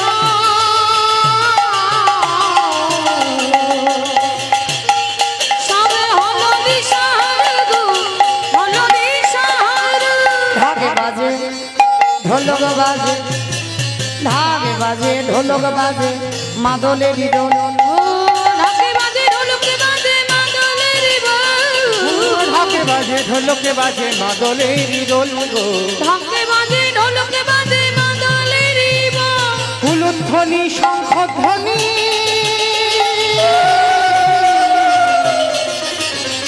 ও হরিল হরিল তাদের আনন্দ আর ধরে না আনন্দ ধরে না অরুঝুলের বিবাহেতে আনন্দ ধরে না অরুঝুলের বিবাহেতে আনন্দ ধরে না শুভ দিন শুভক্ষণ শুভ লগ্নে বিয়ের আয়োজন হয়ে বিয়ে পূর্ণ হয়ে গেল সুন্দর রাজকন্যার সঙ্গে সংসার আর অর্জুনের মনে মনে শুধু একটাই ভাবনা 2 বছর হয়ে গেলে এই মেয়েটাকে রেখে আমার চলে যেতে হবে অমায়েরা বাড়িতে যদি কোনো পশু পাখিও পোষে তার প্রতি তো মায়া জন্মায় আর যে মেয়েটার সঙ্গে 2 বছর সংসার হবে তার প্রতি কি এতটুকু মায়া স্নেহ ভালোবাসা পড়ে না 11 বছর হয়ে গেল সংসার 1 বছর হয়ে গেল এদিকে 10 বছর বনবাস 11 বছর 1 বছর আর বাকি আর এই 1 বছরটা যে কি করে কাটবে অর্জুন এবার খাওয়া দাওয়া ধীরে ধীরে বন্ধ করে দিচ্ছে কারণ ভালোবেসেছে তো চিত্রাঙ্গদাকে হয়তো ভালোবেসে বিয়ে করেনি কিন্তু বিয়ের পরে তো ভালোবেসেছে দেখতে দেখতে এসে গেল বাবা অনেকটা দিন কেটে গেল বাকি আছে আর একটা সপ্তাহ আর এই একটা সপ্তাহ অর্জুন আর কিছু খায় না নিদ্রা চলে গেল আহার চলে গেল শুধু বারান্দায় বসে বসে কাঁদে এমন একজন সত্যি সাধ্যী স্ত্রী কোনদিন স্বামীর কাছ থেকে কোনদিন কিছু জানতে চায় না তো 1 সপ্তাহ যখন খাচ্ছে না চিত্রাঙ্গা তো বউ নয় স্ত্রী নয় এই যে আমরা এখানে এতগুলো নারী জাতি আছে মা আমরা তো বউ আমরা স্ত্রী আমরা সহধর্মিনী সবাই নয় সহধর্মিনী তাদের বলে স্বামীর ধর্মের কাজে যারা সাহায্য করে স্বামী অসৎ পথে যাবে নেশাগ্রস্ত জুয়া খেলে তাস খেলে একাদশী করে না কোনোদিন হরিবাসরে বসে না সৎসঙ্গ করে না সর্বদা অসৎ সঙ্গ তুমি যদি সেই ঘরের হরণী হও স্বামীর চরণ যুগল ধরে তোমাকে সৎ পথে আনতে হবে তাহলে তুমি সহধর্মিনী তা চিত্রাঙ্গদা মা আজকে জিজ্ঞেস করছে স্বামী জীবনে তোমার কাছে কোনোদিন কিছু জানতে চাইনি কোনোদিন কোনো কিছু কৈফিয়ত নেই আজ আমি তোমার কাছে একটা জিনিস জানতে চাই বলবে তুমি আজ একটা সপ্তাহ দেখলাম তুমি খাচ্ছ না তুমি ঘুমাচ্ছ না বলো না আমায় কিসের তোমার দুঃখ কি হয়েছে তোমার অর্জুন মনে মনে ভাবছে আর তো মাত্র 3টে দিন বাকি আছে এই 3 দিনের মধ্যে আমাকে বলতেই হবে সত্যি কথাটা। কিন্তু এত বড় কঠিন কথা আমি বলবো কি করে চিত্রাঙ্গদাকে, যে 3 দিন পর 12 বছর পূর্ণ হয়ে গেলে আমি হস্তিনাপুরে ফিরে যাব। আমি কি করে বলবো ওই মেয়েটা যে পাগলিনী হয়ে যাবে? চরণতলে বসে হাত জোড়ো করে বলছে, বলো না স্বামী, কেন তোমার এত কষ্ট, কি হয়েছে তোমার? চিত্রাঙ্গদা, আচ্ছা আজ আমি তোমার কাছে একটা জিনিস জানতে চাই, তুমি বলতে পারবে? বলো স্বামী। আচ্ছা তুমি আমায় কতটা ভালোবাসো? স্বামী, ভালোবাসা তো মাপা যায় না। কেউ বলতে পারবে 1 কিলো ভালোবাসি, 2 কিলো ভালোবাসি, 5 কিলো ভালোবাসি? একটাই কথা বলতে পারি, তোমার জন্য আমি আমার জীবনটা দিতে পারি। চিত্রাঙ্গদা বলে উঠলেন, স্বামী এতদিন আমাদের সংসার, তুমি কি এখনো বুঝলে না যে আমি তোমায় কতটা ভালোবাসি?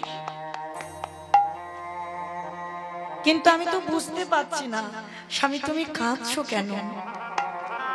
শোনো চিত্রাঙ্গদা, যে কথাটা আমি অনেক দিন ধরে মনে মনে ভাবছি তোমারে বলবো, কিন্তু বলতে পারছি না, আজ আমি তোমাকে বলবো। কিন্তু বলার আগে তুমি কথা দাও, তুমি আমার কথা রাখবে? স্বামী, কি এমন কথা, তুমি কথা রাখবার কথা বলছো? ঠিক আছে, না ওরকম করে নয়, তুমি তোমার শীতের সিঁদুর ছুঁয়ে প্রতিজ্ঞা করো, আমি আজকে তোমার কাছে যেটা চাইবো তুমি আমাকে দেবে।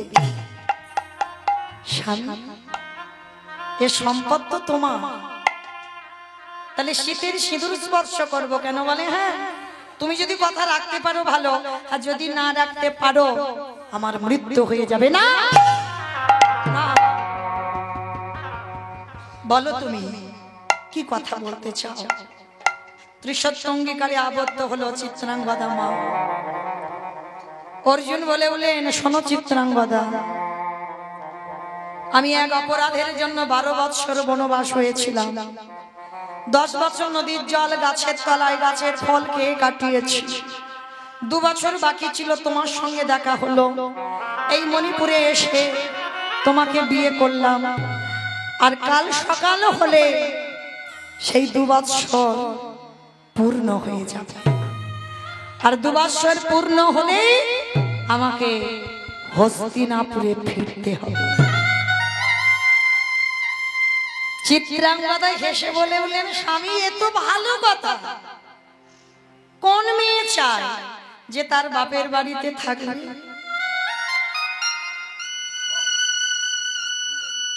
আজ আমি আর ঘুমাবো না, আমাকে গুছিয়ে নিতে হবে, সকালবেলা হলে তোমার সঙ্গে আমি রওনা দেব। দাঁড়াও দাঁড়াও চিত্রাঙ্গদা, যে কথাটা আমি বলতে পারছি না, আমি হস্তিনাপুরে যাব, আমি তোমাকে নিয়ে যেতে পারবো না। না না, তুমি আমাকে নিয়ে যাবে না কেন? চিত্রাঙ্গদা, যে কথাটা আমার মুখে আটকে আছে বলতে পারছি না, কারণ ওখানে আমি কাউকে নিয়ে যেতে পারি না, কারণ আমি লক্ষ্য ভেদ করে ওখানে দ্রৌপদীকে বিবাহ করে এসেছি। চিৎকার করে বলল, স্বামী বলো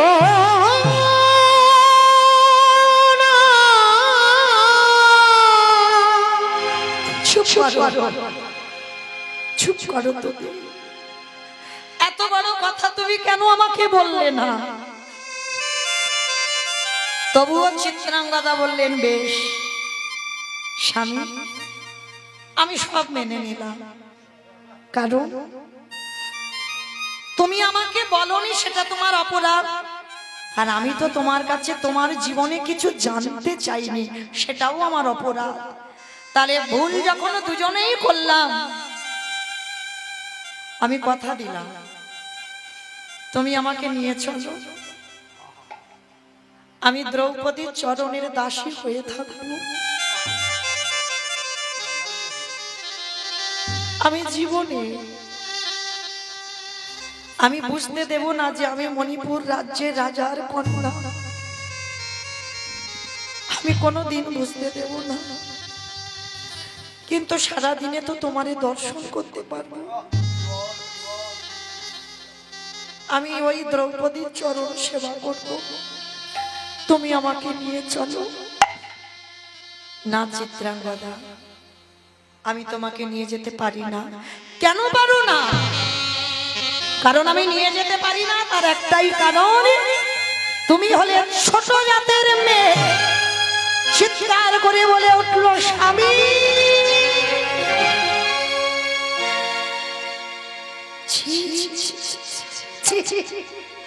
যেই 2 বছর পূর্ণ হয়ে গেল আমি ছোট জাত হয়ে গেলাম।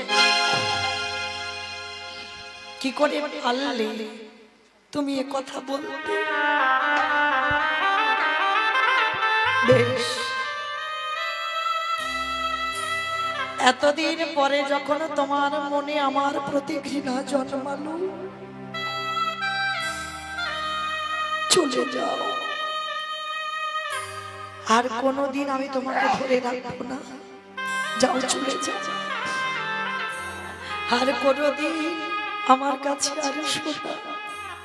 দয়াময়, যে সুখের জন্য ঘর বেঁধেছিলাম সে সুখের ঘর তুমি পুড়িয়ে ছাই করে দিলে। কেন করলে? আমি সুখের লাগিয়া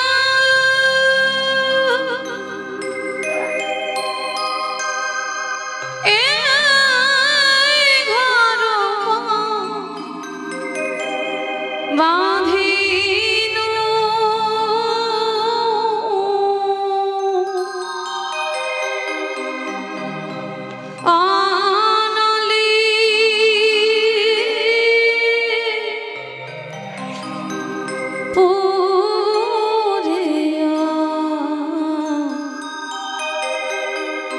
গেল রে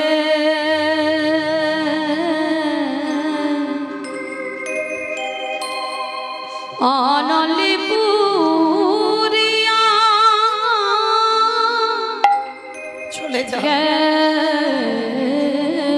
গেল। আর আমি কি ধরে রাখবো? যাও, তুমি চলে যাও।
কোনোদিন আমার আর দেখো না, চলে যাও।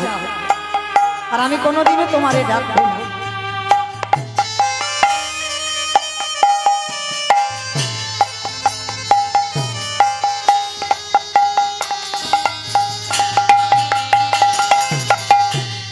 আমি সাগর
অর্জুন চলে গেল চিরজনমের মতো, আর কোনোদিন দেখা হবে না।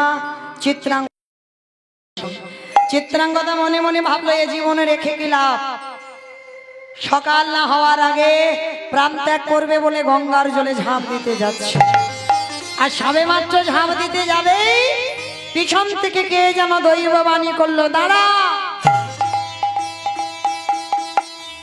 অন্যায় তুই করলি, অপরাধ তোর স্বামী করলো। যে সন্তান গর্ভে আছে সে তো অন্যায় করেনি, সেই যদি বা জানলো স্বামী চলে যাবার পর তুই অন্যায় করলে, স্বামী অন্যায় করলো, গর্ভে সন্তান কোনো অন্যায় করেনি, তাকে পৃথিবীর আলো দেখা। দৈববাণী শুনে মা চিত্রাঙ্গদা ঘরে ফিরে এলো, আর মুখ দেখাতে পারলো না। সবাই দাস দাসীরা সবাই বলে স্বামীকে ধরে রাখতে পারলি না, কত কটু কথা। বাবা এই মেয়ের এই কষ্ট দেখে প্রাণ ত্যাগ করলো। 10 মাস 10 দিন পর চিত্রাঙ্গদার কোল আলো করে সূর্যের মতো তেজ, এত সূর্যের মতো জ্যোতি নিয়ে জন্ম নিল একটা ছোট্ট ফুটফুটে সন্তান, যার নাম রেখেছিল মহাভারতে বব্রু বাহন। নাম রাখলো তার বব্রু বাহন। আর আজকে সেই বব্রু বাহন বন্ধুদের সঙ্গে খেলা করে। একটু বড় হয়েছে, মার কাছে এসে গলা ধরে বলছে, মা একটু বড় তো বোঝে, তোমার সিঁথিতে সিঁদুর আছে, হাতে শাঁখা আছে। ও মামা, সব বন্ধুদের বাবার নাম বলতে পারে, আমি বলতে পারি না, মা বলো না আমার বাবাকে। চিত্রাঙ্গদা ছেলের হাতটা ধরে নিয়ে গেল গোবিন্দ চরণে। মা রেগে গিয়ে বলে দিল, ওই যে মাসিটা ধরে আছে ওকে জিজ্ঞেস কর, ও যেদিন তোর বাবার নাম জানাবে সেদিন জানবি, আর এরপরে যদি কোনোদিন তুই তোর বাবার কথা জানতে চাস সেই দিনই আমার মরা মুখ দর্শন করবি। সেই ছোট্টবেলা থেকে ছেলেটার কাছে প্রতিজ্ঞা করে রেখেছে, বাবার কথা জানতে চাইলে মায়ের মরা মুখ দেখবে। ছেলেটা দিনে দিনে বড় হলো, আজ বয়স হয়েছে 20 বছর। কোনদিন জানতে চাই না যে তার বাবা কি। আজকে সেই 20 বছরের ছেলে যুধিষ্ঠির অশ্বমেধ যজ্ঞের ঘোড়াটা ধরেছে। মায়েরা যেখানে এসেছিলাম কৃষ্ণকে নিয়ে, অর্জুনকে নিয়ে, সেখানে এলাম। ঘোড়াটা ধরেছে বব্রু বাহন, আর ধরে মার কাছে এসেছে। ও মা, এই দেখো এই ঘোড়াটা আমি ধরলাম। মা গো, এই ঘোড়াটার গায়ে আবার লেখা আছে, জানো কি লেখা আছে বাবা? প্রথমে ওপরে লেখা আছে যুধিষ্ঠির। ও বাবা, ও তো হস্তিনাপুরের রাজা, মানে অনেক দিনের কথা, তো ওই হস্তিনাপুর নামটা খেয়াল নেই। ও তো হস্তিনাপুরের রাজা। তারপরে কি লেখা আছে জানো মা? তারপরে লেখা আছে মধ্যম পাণ্ডব ভীম। হয়তো ভাইটাই কেউ হবে বাবা, জানো মা? তারপরে লেখা আছে তৃতীয় পাণ্ডব অর্জুন। আর যেই নামটা শোনা, চিত্রাঙ্গদা বলে উঠলেন, বব্রু ছেড়ে দে, ছেড়ে দে বাবা, তুই ওই ঘোড়াটা ছেড়ে দে, ওই ঘোড়াটা তুই ধরিস না, ওই ঘোড়াটা ধরলে তুই বাঁচবি না, আমি বাঁচবো না, আর গোটা মণিপুর রাজ্য ধ্বংস হয়ে যাবে, তুই ছেড়ে দে। যতই হোক ছেলে তো বড় হয়েছে বাবা, 20 বছরের ছেলে মানে যাতা ব্যাপার নয়, অনেক বড়। 20 বছরের ছেলে বলে উঠলো, মা যুধিষ্ঠির কথা বললাম তুমি চমকে উঠলে না, বললে না ঘোড়া ছেড়ে দে। ভীমের কথা বললাম তুমি চমকে উঠলে না, বললে না যে ঘোড়া ছেড়ে দে। অর্জুনের কথা বলতে তুমি বলছো কেন যে ঘোড়াটা ছেড়ে দে? খোকা, আমি তোর বাবার কথা বলতে পারবো না। পাপ কোনোদিন লুকায় না, সাগর কোনোদিন শুকায় না। সত্য জীবনে চাপা দেওয়া যায় না বাবা, সত্য প্রকাশ পাবে কোনো না কোনো দিন, দুদিন আগে হোক পরে হোক, সত্যটা সত্য ভাবেই নিতে হয়। এইবার যেই না বব্রু বাহন বলে উঠলেন, মা সেই ছোটবেলা থেকে তুমি প্রতিজ্ঞা করিয়ে রেখেছো, যেদিন আমার বাবার কথা জানতে চাইবো সেদিন তুমি তোমার মরা মুখ দেখবো। সেই দিন থেকে তো আমি আমার বাবার কথা জানতে চাই না মা। তা আজকের অর্জুনের কথা বলতে তুমি আমার বাবাকে টেনে আনলে কেন? অর্জুনের সঙ্গে আমার বাবার কি সম্পর্ক তোমার বলতে হবে মা। আজ আমি 20 বছরের ছেলে, 20 বছরের ছেলে, আমি সব বুঝি। তুমি শীতেতে সিঁদুর দাও, হাতে শাঁখা পড়ো, রাত্রিবেলা মালা গেথে গঙ্গায় ভাসাও, সব জানি। কিন্তু তুমি প্রতিজ্ঞা করে রেখেছো বলে জীবনে কৈফিয়ত নেই না। কিন্তু আজকে তোমারে বলতে হবে অর্জুনের সঙ্গে আমার বাবার কি সম্পর্ক। না আমি তোকে বলতে পারবো না। তা পারবে কেন? তুমি জগতে সতী নারী হবে, আর এই সমাজে আমাকে করে তুলবে তারক সন্তান। সবাই আমার দিকে আঙুল তুলে বলে আমার বাবার পরিচয় নেই। বলো না মা, কেন এত বড় শাস্তি আমায় দাও? তুমি তো জানো আমার বাবাকে, তুমি নামটা বলো না মা। চিত্রাঙ্গদা বলে উঠলে, বেশ।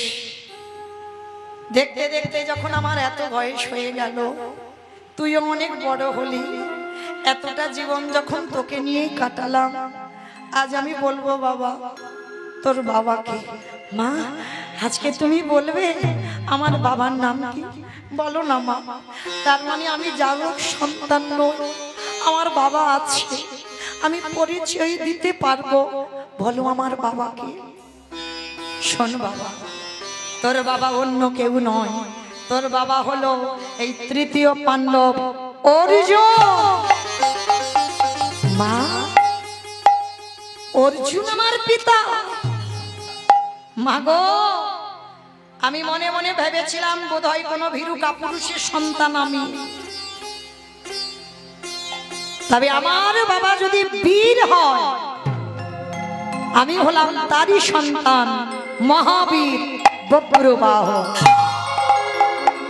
আমি কথা দিলাম মা, আমার বাবাকে তোমার কাছে এনে হাজির করাবো। পারবি? পারবি বাবা তুই? পারবো।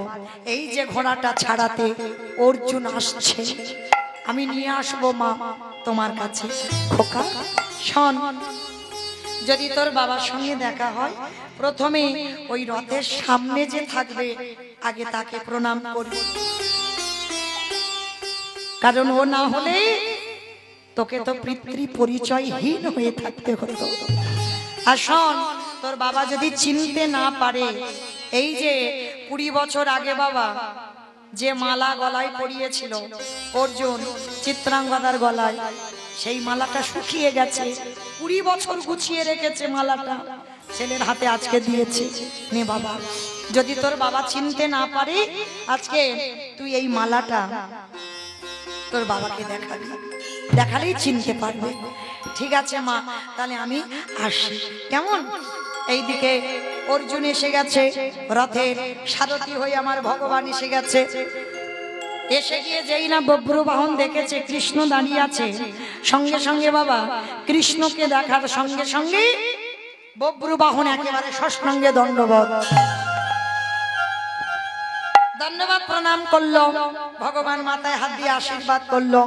পিছনে অর্জুনের কাছে গিয়ে বব্রবাহন ডাক দিল, পিতা। এই, আমি তো পিতা হব কেন? আমার 5টা ছেলে ছিল যারা কুরুক্ষেত্রের মাঠে সব চলে গেছে, কেউ নেই। পিতা, তোমার মনে পড়ছে না আমার কথা? এইবার মালাটা বের করেছে, মনে পড়ে তোমার এই মালাটার কথা? মালা? এ মালা কোথা থেকে এলো বাবা? মনে পড়ে না 20 বছর আগে, 20 বছর আগে এই মণিপুর রাজ্যে তুমি রাস্তায় দাঁড়িয়েছিলে পা ছড়িয়ে, আমার মা চিত্রাঙ্গদা ওই ঘোড়াতে করে গিয়েছিল, তোমাকে পছন্দ করেছিল, তুমি আমার মাকে বিয়ে করেছিলে। ভগবান মায়ার দড়িটাকে একটু টান টান করে বেঁধে দিচ্ছে। কি বাবা, ওইটা বাঁধা আছে বলে তো আপনারা আমরা সংসার থেকে বেরোতে পারছি না। আর যেদিন ওই দড়িটা ভগবান খুলে দেবে, তুমি সংসার ত্যাগ করে কৃষ্ণ পাওয়ার জন্য ছুটে। মায়ার দড়িটা বেঁধে দিল, আর যেই না বেঁধে দিল, সঙ্গে সঙ্গে অর্জুনের সব মনে পড়ে গেল। সত্যি তো আমি চিত্রাঙ্গদাকে এই মণিপুরে বিয়ে করেছিলাম, তবে কি 2 বছর আমি মণিপুরে ছিলাম, আমারই ভালোবাসার ফসল চিত্রাঙ্গদার গর্ভে ছিল। তার মানে আমি জেনে যেতে পারিনি, আমি তোকে ত্যাগ করে চলে গিয়েছিলাম। ছেলেটাকে যেই না অর্জুন বুকে জড়িয়ে ধরেছে, ভগবান মনে মনে ভাবছে এদের তো আমি দুধে মিশে গেল। আর আমার মেয়ে গঙ্গা যে অভিশাপ দিয়েছিল যে অর্জুনের ছেলের হাতে অর্জুনের মৃত্যু হবে, কি করে হবে? এদের মিল করালে তো হবে না, এদের বিচ্ছেদ করে রাখতে হবে। ভগবান এইবার ধীরে ধীরে মায়ার দড়িটাকে খুলে দিচ্ছে। আর যেই না মায়ার দড়িটা খুলে দিল, সঙ্গে সঙ্গে বব্রুবাহনকে ঠেলে দিয়ে, না না, আমি এটা কি করছি? কৃষ্ণ সখা এ বলছি এর নাকি আমি পিতা, তুমি বলো আমার কোনো সন্তান আর বেঁচে আছে? নেই তো। কোথাকার কোন জারক সন্তান এসে ওর মা মনে হচ্ছে কোনো কলঙ্কিনী, বিচারিণী, অসতী। অর্জুন, তোমার এত বড় স্পর্ধা, তুমি যদি আমার পিতা না হতে এই মুহূর্তে আমি তোমাকে বধ করে দিতাম। সঙ্গে সঙ্গে তৃতীয় পাণ্ডব অর্জুন মাল্য সজোরে একটা লাঠি, বেরিয়ে যা, এক্ষুনি রথ থেকে বেরিয়ে যা। বব্রুবাহন বলে উঠল, শোনো অর্জুন, এই ঘোড়া তো আমি ধরেছি, কাল সকালবেলা তোমার সঙ্গে আমার যুদ্ধ হবে। ওই যুদ্ধে যদি তুমি জয়লাভ করো তারপরে তুমি ঘোড়া নিয়ে যেতে পারবে। আর আমি আদেশ দিলাম ওই যুদ্ধে আমি তোমার প্রাণ হরণ করব। বাবার লাঠিটা খেয়ে বব্রুবাহন ছুটে গেল মার কাছে। আছাড় খেয়ে বলল মার চরণে। মা বলল, হ্যাঁ রে বাবা, তুই বললি তোর বাবাকে আনবি কই? যেই না চরণে পড়েছে, পিঠে দেখছে বাবা একটা লাঠির চিহ্ন, মানে পায়ের যে চিহ্নটা পড়ে গেছে। বব্রুবাহন বলে উঠলেন, মা জানো সবার বাবা হাত দিয়ে আশীর্বাদ করে, আমার বাবা 20 বছর পরে আমার পা দিয়ে আশীর্বাদ করেছে। তবে মা, উনি যদি আমার বাবা না হতো আজ আমি ওনার মস্তক করে দিতাম। খোকা, এটা তুই কি বলছিস? হ্যাঁ মা, যে ভাষায় কথা বলেছে তোমাকে নিয়ে, আমাকে জারক সন্তান বলেছে, তোমাকে দ্বিচারিণী, কলঙ্কিনী, অসতী, কুলটা, কত কটু ভাষা বলেছে তোমার। ওই জন্য আমি বলে এসেছি কাল সকালবেলা আমার সঙ্গে অর্জুনের যুদ্ধ। মা, তুমি আমার আশীর্বাদ করবে না যে আমি যুদ্ধে জয়ী হব? না না বাবা, আমি যদি তোকে আশীর্বাদ করি আমার শীতের সিঁদুর হাতের শাখা ভাঙবে। বব্রুবাহন বলে বলেন, বা মা বা, সন্তানকে সারা জীবন জারক সন্তান করলে বেশ, তুমি যদি তোমার শীতের সিঁদুর হাতের শাখা নিয়ে থাকো আমি আসলাম মা, তবে আমি মাতৃ নিন্দা শুনতে পারবো না।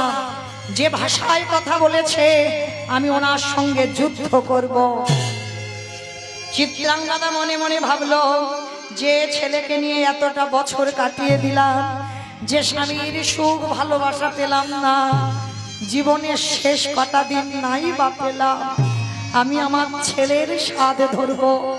মাথায় হাত দিয়ে চিত্রাঙ্গদা আশীর্বাদ দিল, তুই যুদ্ধে জয়ী হয়ে ফিরে।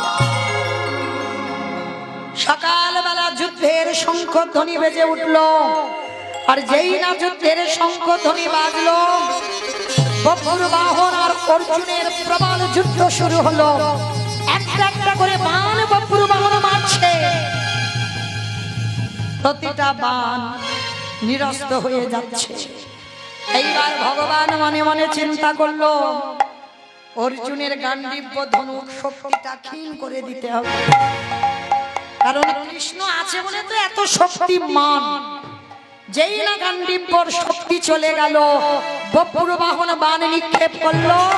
ওই একটা বাণে সর্বমাত্র পাতাল অন্ধকার, আর যেই অন্ধকার হয়ে গেল বব্রু বাহন বাণ ছাড়লো, ওই বাণে অর্জুনের মস্তকটা ছেলনো হয়ে গেল।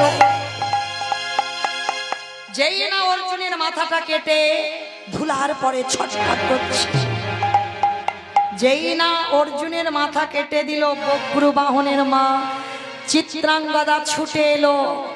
বব্রু, তুই সন্তান হয়ে যখন পিতাকে হত্যা করতে পারলি, আজকের আমি মাতা হয়ে আমি সন্তানকে হত্যা করব, চাই না আমার সংসার। অস্ত্রটা হাতে তুলে নিলাম, সবে বব্রু বাহনকে মারতে চিত্রাঙ্গদা উদ্ধত হলো। পিছন থেকে ভগবান হাতটা চেপে ধরল। মা, বব্রু বাহন অর্জুনকে মারেনি, ওর কর্মফল অহংকার চূর্ণ করেছি আমি। বড় অহংকার ছিল, অর্জুনকে কেউ নাকি মারতে পারবে না, তাই আমি ভগবান ভীষ্ম জননী গঙ্গার দ্বারা অভিশাপ দিয়ে বব্রু বাহনের হাতে প্রাণটা নিলাম। ভগবান বলল, বব্রু যাও, তুমি এক্ষুনি যাও পাতালের নাগলোকে গিয়ে নাগকন্যা উলুপি, এই উলুপি বব্রু বা উলুপি ছিল অর্জুনের আরো একটা স্ত্রী। 12 বছর বনে কাটাতে কাটাতে ওই পাতালে নিয়ে গিয়েছিল উলুপি, ভালোবেসে আবার বিয়ে করেছিল। কিছুদিন থাকবার পর উলুপির কাছ থেকে এসে চিত্রাঙ্গদাকে বিয়ে করেছিল। এইবার যেই না উলুপির কাছে গিয়ে বব্রু বাহন মা বলে সম্বোধন করে ওই মাথার মণিটা নিয়ে অর্জুনের মাথায় পরশ করলো। আর যেই না পরশ করলো, সঙ্গে সঙ্গে অর্জুন প্রাণ ফিরে পেয়েছিল। আর যখন প্রাণ ফিরে পেল, কৃষ্ণ দয়াময়ের সামনে বলল, প্রভু আজ আমার চেতন ফিরে গেল। আজ আমি বুঝতে পারলাম পৃথিবীতে যারা যারা অহংকারে পরিপূর্ণ হয়, অহংকার চূর্ণ করে দাও। আমি মনে মনে ভেবেছিলাম কুরুক্ষেত্রে কেউ আমার মারতে পারেনি, তার মানে আমাকে কেউ বধ করতে পারবে না। তাই তো তুমি কৃপা করে আমার ছেলের হাতে আমার প্রাণটা নিলে। এইবার অর্জুন সব জানতে পারলো, বুঝতে পারলো, চিনতে পারলো। আজকে চিত্রাঙ্গদাকে গ্রহণ করলো স্ত্রী রূপে, বব্রু বাহনকে সন্তান রূপে গ্রহণ করলো। তিনজনে আকুল প্রাণে কাঁদলো, প্রভু সেই যদি কৃপা করলে একবার তুমি আমরা নয়ন ভরে তোমাদের যেন যুগল রূপ দর্শন করতে পারি। আজকের অর্জুনের অহংকার চূর্ণ করে ভগবান সাক্ষাতে যুগলে দাঁড়ালেন বব্রু বাহন, আর আজকের মাতা চিত্রাঙ্গদা আর অর্জুন তিনজনে নয়ন ভরে যুগল দর্শন করলেন। স্বামীর বামে, স্বামীর বামে, স্বামীর বামে দাদা এলো নবীন কিশোরী। ও স্বামীর বামে দাদা এলো নবীন কিশোরী। ও স্বামীর বামে দাঁড়াইল নবীন কিশোরী গো। ও স্বামীর বামে দাদা এলো নবীন কিশোরী। ললিতা বিশাখা লাগি